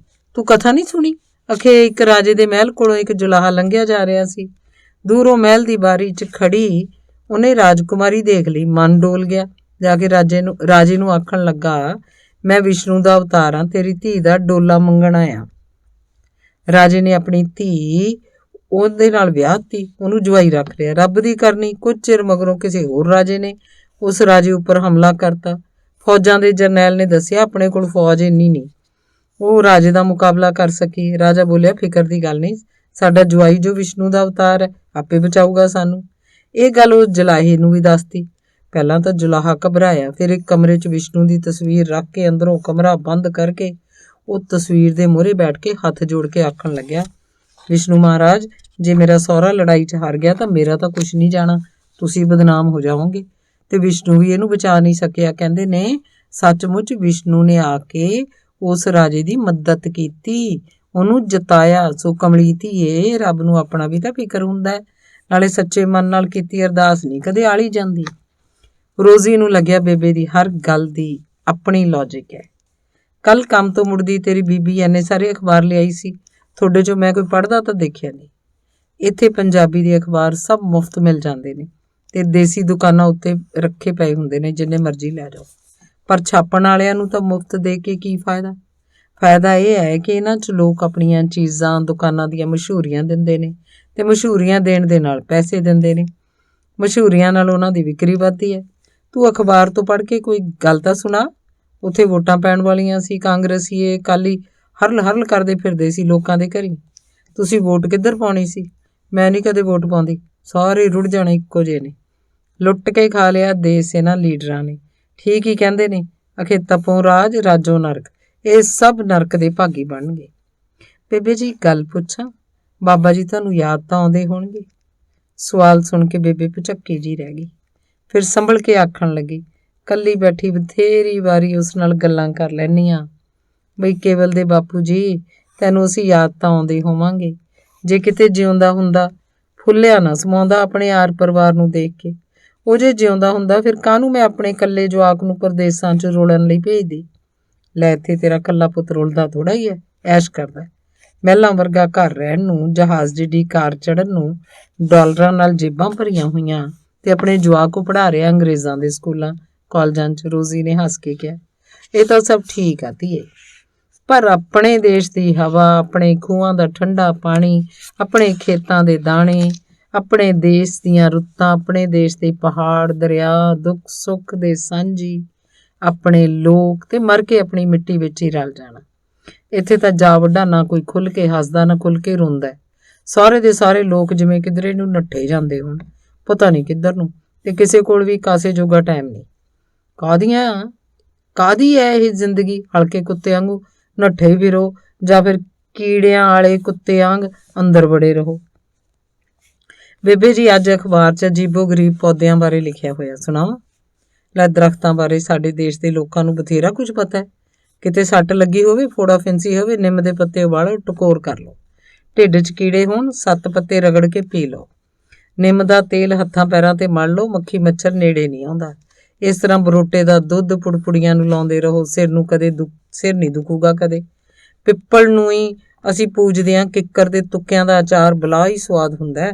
ਕਿੱਕਰ ਦੀ ਦਾਤਣ ਕਰਨ ਨਾਲ ਦੰਦ ਨਾ ਕਦੇ ਦੁਖਣ ਨਾ ਹੀ ਨਿਕਲਣ, ਬੰਦਾ ਭਾਵੇਂ 100 ਸਾਲ ਦਾ ਹੋ ਜੇ।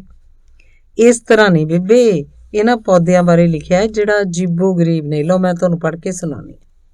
ਰੌਸ਼ਨੀ ਦੇਣ ਵਾਲੇ ਪੌਦੇ। ਹਿਮਾਲਿਆ ਤੇ ਉਹਦੇ ਆਸ-ਪਾਸ ਦੇ ਇਲਾਕੇ 'ਚ ਕੁਝ ਅਜਿਹੇ ਕਿਸਮ ਦੀਆਂ ਜੜੀਆਂ ਬੂਟੀਆਂ ਹੈ ਜਿਹੜੀਆਂ ਰਾਤ ਦੇ ਹਨੇਰੇ 'ਚ ਰੇਡੀਅਮ ਵਾਂਗ ਚਮਕਦੀਆਂ। ਇੱਥੇ ਇੱਕ ਹੋਰ ਪੌਦਾ ਮਿਲਦਾ ਹੈ ਜਿਹਨੂੰ ਸੋਮ ਕਿਹਾ ਜਾਂਦਾ ਹੈ। ਇਸ ਪੌਦੇ ਦੀ ਖੂਬੀ ਹੈ ਕਿ ਇਹਦੀ ਇੱਕ ਪੱਤੀ ਹਰੇਕ ਚਾਨਣੀ ਰਾਤ ਨੂੰ ਨਿਕਲਦੀ ਹੈ। ਇਸ ਤਰ੍ਹਾਂ ਜਦੋਂ ਪੂਰਾ ਚੰਦਰਮਾ ਹੁੰਦਾ ਯਾਨੀ ਪੂਰਨਮਾਸ਼ੀ ਦੀ ਰਾਤ ਨੂੰ ਇਸ ਪੌਦੇ ਦੀਆਂ 15 ਪੱਤੀਆਂ ਹੁੰਦੀਆਂ। ਫਿਰ ਜਦੋਂ ਹਨੇਰਾ ਪੱਖ ਸ਼ੁਰੂ ਹੁੰਦਾ ਤਾਂ ਇਹਦੀ ਇੱਕ ਪੱਤੀ ਹਰ ਰੋਜ਼ ਝੜਨੀ ਸ਼ੁਰੂ ਹੋ ਜਾਂਦੀ ਹੈ। ਇਸ ਤਰ੍ਹਾਂ ਮੱਸਿਆ ਵਾਲੀ ਰਾਤ ਨੂੰ ਇਹਦੀਆਂ ਸਾਰੀਆਂ ਪੱਤੀਆਂ ਝੜ ਜਾਂਦੀਆਂ ਤੇ ਇਹ ਇੱਕ ਸੁੱਕੀ ਲੱਕੜ ਵਰਗਾ ਹੋ ਜਾਂਦਾ ਹੈ, ਹਨੇਰੇ 'ਚ ਚਮਕਦਾ। ਇੱਥੇ ਕੁਝ ਅਜਿਹੀ ਕਿਸਮ ਦੇ ਪੌਦੇ ਵੀ ਹੈ ਜਿਨ੍ਹਾਂ ਦੇ ਤਣਿਆਂ 'ਚੋਂ ਰਿਸਦਾ ਰਸ ਰਾਤ ਨੂੰ ਕਾਫੀ ਚਮਕਦਾ ਹੈ। ਕੁਝ ਕਿਸਮ ਦੀਆਂ ਖੁੰਬਾਂ ਵੀ ਰਾਤ ਨੂੰ ਚਮਕਦੀਆਂ। ਤੁਰਦੇ ਫਿਰਦੇ ਦਰਖਤ। ਆਮ ਤੌਰ ਤੇ ਦਰਖਤ ਤੇ ਪੌਦਾ ਇੱਕ ਜਗ੍ਹਾ ਖੜੇ ਹੁੰਦੇ ਆ, ਪਰ ਕੁਝ ਅਜਿਹੇ ਪੌਦੇ ਵੀ ਹੈ ਜਿਹੜੇ ਆਦਮੀ ਵਾਂਗ ਤੁਰਦੇ ਫਿਰਦੇ ਆ। ਅਮਰੀਕਾ 'ਚ ਵੈਗਰੋਵ ਨਾਂ ਦਾ ਇੱਕ ਦਰਖਤ ਹੈ ਜਿਹੜਾ ਕੋਈ 100 ਫੁੱਟ ਲੰਬਾ ਹੁੰਦਾ ਹੈ। ਇਹ ਹੌਲੀ ਹੌਲੀ ਤੁਰਦਾ ਹੋਇਆ ਹਜ਼ਾਰਾਂ ਕਿਲੋਮੀਟਰ ਦੀ ਦੂਰੀ ਤੈਅ ਕਰ ਲੈਂਦਾ। ਗਰਮ ਛਾਂ ਵਾਲੇ ਦਰਖਤ, ਸ਼ਰਮਾਕਲ ਪੌਦੇ, ਰੋਣ ਵਾਲੇ ਦਰਖਤ, ਸਮੇਂ ਦਾ ਪਾਬੰਦ, ਡਰਨ ਵਾਲੇ ਪੌਦੇ, ਸੰਗੀਤ ਪੈਦਾ ਕਰਨ ਵਾਲੇ ਪੌਦੇ, ਨੰਗੀਆਂ ਔਰਤਾਂ। ਇੱਥੇ ਹੀ ਜੰਗਲਾਂ 'ਚ ਅਜਿਹੀਆਂ ਰੀਂਗਣ ਵਾਲੀਆਂ ਵੇਲਾਂ ਹੈ ਜਿਨ੍ਹਾਂ ਦੀਆਂ ਸ਼ਕਲਾਂ ਬਿਲਕੁਲ ਨੰਗੀਆਂ ਔਰਤਾਂ ਨਾਲ ਮਿਲਦੀਆਂ। ਇਸੇ ਕਰਕੇ ਇਹਨਾਂ ਨੂੰ ਨੰਗੀਆਂ ਔਰਤਾਂ ਕਿਹਾ ਜਾਂਦਾ। ਜੰਮ ਜਾਣ ਵਾਲੇ, ਸਦਾ ਹਰੀ, ਤੇਲੀ ਪੌਦੇ, ਪਾਣੀ ਵਾਲੇ ਪੌਦੇ, ਸ਼ਿਕਾਰੀ ਪੌਦੇ, ਪੀਟਰ ਪਲਾਂਟ। ਪੌਦਿਆਂ ਬਾਰੇ ਸੁਣਦਿਆਂ ਬੇਬੇ ਹੈਰਾਨ ਹੋ ਕੇ ਰੋਜ਼ੀ ਵੱਲ ਝਾਕਦੀ ਰਹੀ ਤੇ ਫਿਰ ਬੋਲੀ, ਵਾਰੇ ਵਾਰੇ ਜਾਈਏ ਰੱਬ ਦੇ ਰੰਗਾਂ ਦੇ। ਇਹ ਤਾਂ ਰੁੱਖ ਵੀ ਬੰਦਿਆਂ ਵਰਗੇ ਨੇ, ਬੰਦਿਆਂ ਵਰਗੇ ਸੁਭਾਵਾਂ ਵਾਲੇ। ਖਬਰੇ ਬੰਦਿਆਂ ਦੀ ਕੋਈ ਜੂਨ ਹੋਵੇ। ਤੁਸੀਂ ਬੇਜੀਏ ਮੰਨਦੇ ਹੋ ਕਿ ਵੇਲਾਂ, ਬੂਟੇ, ਦਰਖਤ ਤੇ ਪੰਛੀ, ਜਨੌਰ ਸਭ ਬੰਦੇ ਦੀਆਂ ਜੂਨਾਂ ਨੇ? ਲੈ, ਇਸ 'ਚ ਨਾ ਮੰਨਣ ਵਾਲੀ ਕਿਹੜੀ ਗੱਲ ਹੈ? ਅੱਜ ਦੀ ਸਾਇੰਸ ਵੀ ਹੌਲੀ ਹੌਲੀ ਇੱਥੇ ਹੀ ਅੱਪੜਦੀ ਜਾ ਰਹੀ ਹੈ ਜਿੱਥੇ ਤੁਸੀਂ ਪਹਿਲਾਂ ਹੀ ਪਹੁੰਚੇ ਹੋਏ ਹੋ। ਉਂਝ ਤੁਸੀਂ ਗੱਲਾਂ ਬੜੀਆਂ ਕਮਾਲ ਦੀਆਂ ਕਰਦੇ ਹੋ। ਮੈਂ ਤੁਹਾਡੇ ਵਾਂਗੂ ਪੜ੍ਹੀ ਲਿਖੀ ਤਾਂ ਹਾਂ ਨਹੀਂ, ਬਸ ਜੋ ਮਾੜਾ ਮੋਟਾ ਪਤਾ ਹੈ ਸੁਣਾ ਕੇ ਹੀ ਹੈ। ਹੁਣ ਤਾਂ ਲੋਕ ਇਹਨਾਂ ਗੱਲਾਂ ਨੂੰ ਭੁਲਾ ਗਏ। ਪਹਿਲੇ ਵੇਲਿਆਂ 'ਚ ਤਾਂ ਲੋਕਾਂ ਨੂੰ ਮੂੰਹ ਜ਼ਬਾਨੀ ਬੜਾ ਕੁਝ ਪਤਾ ਹੁੰਦਾ ਸੀ। ਕਥਾ ਕਹਾਣੀਆਂ, ਸਾਖੀਆਂ, ਵਡਾਰੂਆਂ ਦੀਆਂ ਦੱਸੀਆਂ ਗੱਲਾਂ ਲੋਕ ਆਮ ਹੀ ਕਹਿੰਦੇ ਸੁਣਦੇ ਸੀ। ਹੁਣ ਤਾਂ ਇਹ ਟੈਲੀਵਿਜ਼ਨ ਢੋਲ ਜਿਹੇ ਇੱਥੇ ਆ ਗਏ। ਇਹਨਾਂ ਤੇ ਜੋ ਮਰਜ਼ੀ ਮਾੜਾ ਚੰਗਾ ਬੋਲੀ ਜਾਣ, ਦਿਖਾਈ ਜਾਣ, ਲੋਕ ਚੁੱਪ ਕਰਕੇ ਦੇਖੀ ਜਾਂਦੇ ਆ, ਸੁਣੀ ਜਾਂਦੇ ਆ। ਨਾ ਵੱਡੇ ਛੋਟੇ ਦੀ ਸ਼ਰਮ, ਨਾ ਧੀ ਭੈਣ ਦੀ ਲਿਹਾਜ਼, ਨਾ ਚੰਗੇ ਮਾੜੇ ਦੀ ਪਛਾਣ। ਸਿੱਖਣਾ ਕੀ ਸਵਾਇਆ ਇੱਥੋਂ? ਤਾਈਆਂ ਤਾਂ ਲੋਕ ਡੰਗਰਾਂ ਪਸ਼ੂਆਂ ਵਰਗੇ ਬਣੀ ਜਾਂਦੇ ਆ। ਮੈਂ ਤਾਂ ਕਹਿੰਦੀ ਹਾਂ, ਕੀ ਲੋੜ ਹੈ ਇਸ ਕੰਜਰਖਾਨੇ ਦੀ? ਪਹਿਲਾਂ ਕੀ ਲੋਕ ਇਸ ਬਿਨਾਂ ਜਿਉਂਦੇ ਨਹੀਂ ਸੀ? ਬੇਬੇ ਆਖੀ ਗਈ। ਰੋਜ਼ੀ ਕੋਲ ਬੇਬੇ ਦੀਆਂ ਗੱਲਾਂ ਦਾ ਕੋਈ ਜਵਾਬ ਨਹੀਂ ਸੀ। ਗੱਲ ਬਦਲਣ ਲਈ ਉਹਨੇ ਪੁੱਛਿਆ, ਦੱਸੋ ਬੇਬੇ ਜੀ, ਅੱਜ ਖਾਣੇ 'ਚ ਕੀ ਖਾਓਗੇ? ਜੋ ਬਣਾਏਂਗੀ ਉਹ ਖਾ ਲੂੰਗੀ। ਮੈਂ ਕੁਛ ਨਹੀਂ ਬਣਾਉਣਾ, ਕਾਰ ਤੇ ਜਾ ਕੇ ਪੰਜਾਬੀ ਰੈਸਟੋਰੈਂਟ ਤੋਂ ਫੜ ਲਿਆਵਾਂਗੀ। ਮੇਰਾ ਤਾਂ ਕੋਈ ਨਹੀਂ, ਪਰ ਇਹ ਗੱਲ ਨਹੀਂ ਚੰਗੀ ਬਈ ਤੂੰ ਰੋਟੀ ਬਾਹਰੋਂ ਲਿਆਏਂਗੀ। ਘਰ ਬਣਾਉਣ ਨੂੰ ਬੜਾ ਟਾਈਮ ਲੱਗਦਾ ਬੇਜੀ, ਨਾਲੇ ਬੜੇ ਟਾਂਟੇ ਕਰਨੇ ਪੈਂਦੇ ਆ। ਕਦੇ ਕਦੇ ਤਾਂ ਠੀਕ ਹੈ ਵੀ ਸਾਰੇ ਟੱਬਰ ਨੇ ਰਲ ਕੇ ਰੋਟੀ ਬਣਾ ਲਈ, ਪਰ ਰੋਜ਼ ਰੋਜ਼ ਇੰਨਾ ਟਾਂਟਾ ਕੌਣ ਕਰੇ? ਹੈ ਲੋੜਾ, ਰੋਟੀ ਪਿੱਛੇ ਤਾਂ ਬੰਦਾ ਇੰਨੇ ਧੰਦ ਪਿੱਟਦਾ ਤੇ ਉਹੀ ਆਖੇ ਬਾਹਰੋਂ ਲਿਆ ਕੇ ਖਾ ਲਓ। ਕਮਲੀਏ ਧੀਏ, ਸਿਆਣੇ ਆਖਦੇ ਨੇ ਆਖੇ ਮਨੁੱਖ ਦੇ ਦਿਲ ਨੂੰ ਸਿੱਧਾ ਰਾਹ ਉਹਦੇ ਢਿੱਡ 'ਚੋਂ ਦੀ ਜਾਂਦਾ। ਜੇ ਤੀਵੀਂ ਪਿਆਰ ਨਾਲ ਰਿੰਨ ਕੇ ਆਦਮੀ ਨੂੰ ਖਵਾਊ ਪਿਆਊਗੀ ਨਹੀਂ ਤਾਂ ਉਹਦੇ ਦਿਲ ਤੱਕ ਕਿਵੇਂ ਪਹੁੰਚੂਗੀ? ਇਹ ਬਿਨਾਂ ਪਿਆਰ ਮੁਹੱਬਤ ਆ ਜ਼ਿੰਦਗੀ ਫਿਰ ਢੋਰ ਡੰਗਰਾਂ ਵਰਗੀ ਹੋ ਗਈ। ਇੱਥੇ ਲੋਕ ਕਿਉਂ ਨਹੀਂ ਸੋਚਦੇ? ਇੱਥੇ ਤਾਂ ਮੈਨੂੰ ਲੱਗਦਾ ਲੋਕ ਸੋਚਦੇ ਹੀ ਨਹੀਂ, ਤਾਈਆਂ ਤਾਂ ਦੁਨੀਆ ਗਰਕਣ ਤੇ ਆਈ ਹੈ। ਮਾਂ ਜੇ ਆਪਣੇ ਹੱਥੀਂ ਪਿਆਰ ਨਾਲ ਰਿੰਨ ਪਕਾ ਕੇ ਬੱਚਿਆਂ ਨੂੰ ਖਵਾਊਗੀ ਨਹੀਂ, ਉਹਨਾਂ ਨੂੰ ਮਾਂ ਕਿਵੇਂ ਲੱਗੂਗੀ? ਸਿਰਫ ਭੋਜਨ ਹੀ ਰਜੋਗੁਣ, ਤਮੋਗੁਣ ਤੇ ਸਤੋਗੁਣ ਵਾਲੇ ਨਹੀਂ ਹੁੰਦੇ, ਉਹਨਾਂ 'ਚ ਬਣਾਉਣ ਵਾਲੇ ਦੇ ਗੁਣ ਵੀ ਸ਼ਾਮਲ ਹੁੰਦੇ ਆ। ਤੁਹਾਨੂੰ ਤੇ ਬੇਜੀ ਬੜੀਆਂ ਅਕਲ ਦੀਆਂ ਗੱਲਾਂ ਆਉਂਦੀਆਂ। ਇੱਥੇ ਤਾਂ ਕੋਈ ਇਹੋ ਜਿਹੀਆਂ ਗੱਲਾਂ ਹੀ ਨਹੀਂ ਕਰਦਾ। ਇੱਥੇ ਤੁਹਾਡੇ ਵਰਗੀਆਂ ਦਾਦੀਆਂ ਹੀ ਨਹੀਂ, ਹੁੰਦੀਆਂ, ਤਾਈਆਂ ਤਾਂ ਮੈਂ ਆਖਦੀ ਹਾਂ ਤੁਸੀਂ ਵਾਪਸ ਨਾ ਜਾਓ, ਸਾਡੇ ਕੋਲ ਹੀ ਰਹੋ। ਨਾ ਧੀਏ, ਸਾਰੀ ਉਮਰ ਜਿੱਥੇ ਉੱਥੋਂ ਦੇ ਤੇ ਚਿੜੀ ਜਨੌਰਾਂ ਦਾ ਵੀ ਮੋਹ ਆਉਣ ਲੱਗ ਜਾਂਦਾ, ਧਰਤੀ ਕਾਮਣ ਪਾ ਜਾਂਦੀ ਹੈ, ਨਾਲੇ ਮਰ ਕੇ ਉਸੇ ਮਿੱਟੀ 'ਚ ਰਲਣ ਨੂੰ ਚਿੱਤ ਕਰਦਾ ਹੈ ਜਿਸ ਮਿੱਟੀ 'ਚ ਸਾਡੇ ਤੋਂ ਮੂਹਰੇ ਜਾਣ ਵਾਲੇ ਰਲੇ ਨੇ। ਸਾਡਾ ਮੋਹ ਨਹੀਂ ਆਉਂਦਾ ਤੁਹਾਨੂੰ? ਮੋਹ ਦੀ ਮਾਰੀ ਉਹ ਤਾਂ ਐਡੀ ਦੂਰ ਆਈਆਂ, 12 ਪੱਤਣਾਂ ਤੋਂ ਪਾਰ, ਜਿੱਥੇ ਕੌਂ ਹੱਡੀ ਵੀ ਨਾ ਲਿਆਏ। ਤੁਹਾਨੂੰ ਦੇਖ ਲਿਆ, ਕਾਲਜਾ ਠਰ ਗਿਆ। ਬਸ ਮੇਰਾ ਆਰ ਪਰਿਵਾਰ ਰੰਗੀ ਵਸਦਾ, ਪਰ ਬੇਬੇ ਸਾਡਾ ਮਨ ਨਹੀਂ ਨਾ ਕਰਦਾ ਵੀ ਤੁਸੀਂ ਵਾਪਸ ਚਲੇ ਜਾਓ ਤੇ ਉੱਥੇ ਇਕੱਲੇ ਰਹੋ। ਦੇਖਦੀ ਹੈ, ਮਨ ਤਾਂ ਬਾਂਦਰ ਦੀ ਨਿਆਈ ਹੁੰਦਾ, ਜਿੱਧਰ ਜੀ ਕਰੇ ਟਪੂਸੀਆਂ ਮਾਰਦਾ ਰਹਿੰਦਾ। ਇਹਦੇ ਮਗਰ ਨਹੀਂ ਜਾਈਦਾ। ਹਰ ਗੱਲ ਰਾਹ ਰਾਹ ਸਿਰ ਦੀ ਕਰੀਦੀ ਆ। ਬਾਕੀ ਰਹੀ ਗੱਲ ਕੱਲੀ ਰਹਿਣ ਦੀ, ਉਹ ਬੰਦਾ ਜੱਗ ਤੇ ਕੱਲਾ ਆਇਆ, ਕੱਲਾ ਹੀ ਜਾਣਾ। ਇਹ ਮੋਹ ਜਾਲ ਤਾਂ ਬੰਦੇ ਨੂੰ ਰੱਬ ਵਾਲੇ ਰਾਹ ਤੋਂ ਰੋਕਦੇ ਨੇ ਸਗੋਂ। ਨਾਲੇ ਆਪਾਂ ਉੱਠ ਕੇ ਕੰਮ ਵੀ ਕਰੀਏ, ਕੋਈ ਕਿ ਗੱਲਾਂ ਹੀ ਕਰੀ ਜਾਵਾਂਗੇ। ਬੇਬੇ ਬੋਲੀ। ਨਹੀਂ ਬੇਬੇ, ਸਗੋਂ ਮਾਮਾ ਨਾਰਾਜ਼ ਹੁੰਦੇ ਸੀ ਕਿ ਮਗਰੋਂ ਤੁਸੀਂ ਕਦੇ ਘਰ ਦੀ ਸਫਾਈ ਕਰਨ ਲੱਗ ਜਾਂਦੇ ਹੋ, ਕਦੇ ਕੱਪੜੇ ਧੋਣ ਲਈ ਮਸ਼ੀਨ ਹੈਗੀ ਹੈ, ਸਫਾਈ ਲਈ ਹਫ਼ਤੇ ਮਗਰੋਂ ਆਉਂਦੀ ਹੈ ਲੇਡੀ। ਵਿਹਲੀ ਬੈਠੀ ਕਿਹੜਾ ਮੈਂ ਵੱਧਦੀ ਹਾਂ, ਕੰਮ ਤਾਂ ਬੰਦੇ ਦਾ ਕਰਮ ਹੁੰਦਾ। ਮੈਨੂੰ ਤੁਹਾਡੇ ਬਿਜਲੀ ਦੇ ਚੁੱਲ੍ਹੇ ਜਲਾਉਣੇ ਨਹੀਂ ਆਉਂਦੇ ਵੀ ਹੋਰ ਨਾਲ ਹੀ ਚਿਪਟ ਜਾ, ਨਹੀਂ ਤਾਂ ਮੈਂ ਆਉਂਦਿਆਂ ਨੂੰ ਰੋਟੀ ਬਣਾ ਧਰਿਆ ਕਰਾਂ। ਵਿਹਲੀ ਦਾ ਤਾਂ ਮੇਰਾ ਊਂ ਹੀ ਨਹੀਂ ਚਿੱਤ ਲੱਗਦਾ। ਚਰਖਾ ਚੁਰਖਾ ਊਂ ਨਹੀਂ ਇੱਥੇ, ਨਹੀਂ 5-4 ਸੇਰ ਸੂਤ ਕੱਤ ਦਿੰਦੀ, ਘਰੇ ਅੱਡਾ ਗੱਡ ਕੇ 1-2 ਦਰੀਆਂ ਬੁਣੀਆਂ ਜਾਂਦੀਆਂ। ਇੱਥੇ ਸਭ ਕੁਝ ਬੇਬੇ ਬਾਜ਼ਾਰੋਂ ਮਿਲ ਜਾਂਦਾ। ਇੱਥੇ ਤਾਂ ਆਖਦੇ ਨੇ ਕੋਈ ਮਰ ਜੇ, ਲੋਕ ਅਫਸੋਸ ਕਰਨ ਵਾਲੇ ਵੀ ਬਾਜ਼ਾਰੋਂ ਲਿਆਉਂਦੇ ਨੇ, ਬੇਜੀ ਨੇ ਆਖਿਆ। ਰੋਜ਼ੀ ਧਿਆਨ ਨਾਲ ਬੇਜੀ ਦੇ ਚਿਹਰੇ ਵੱਲ ਵੇਖਦੀ ਰਹੀ। ਧੰਨਵਾਦ।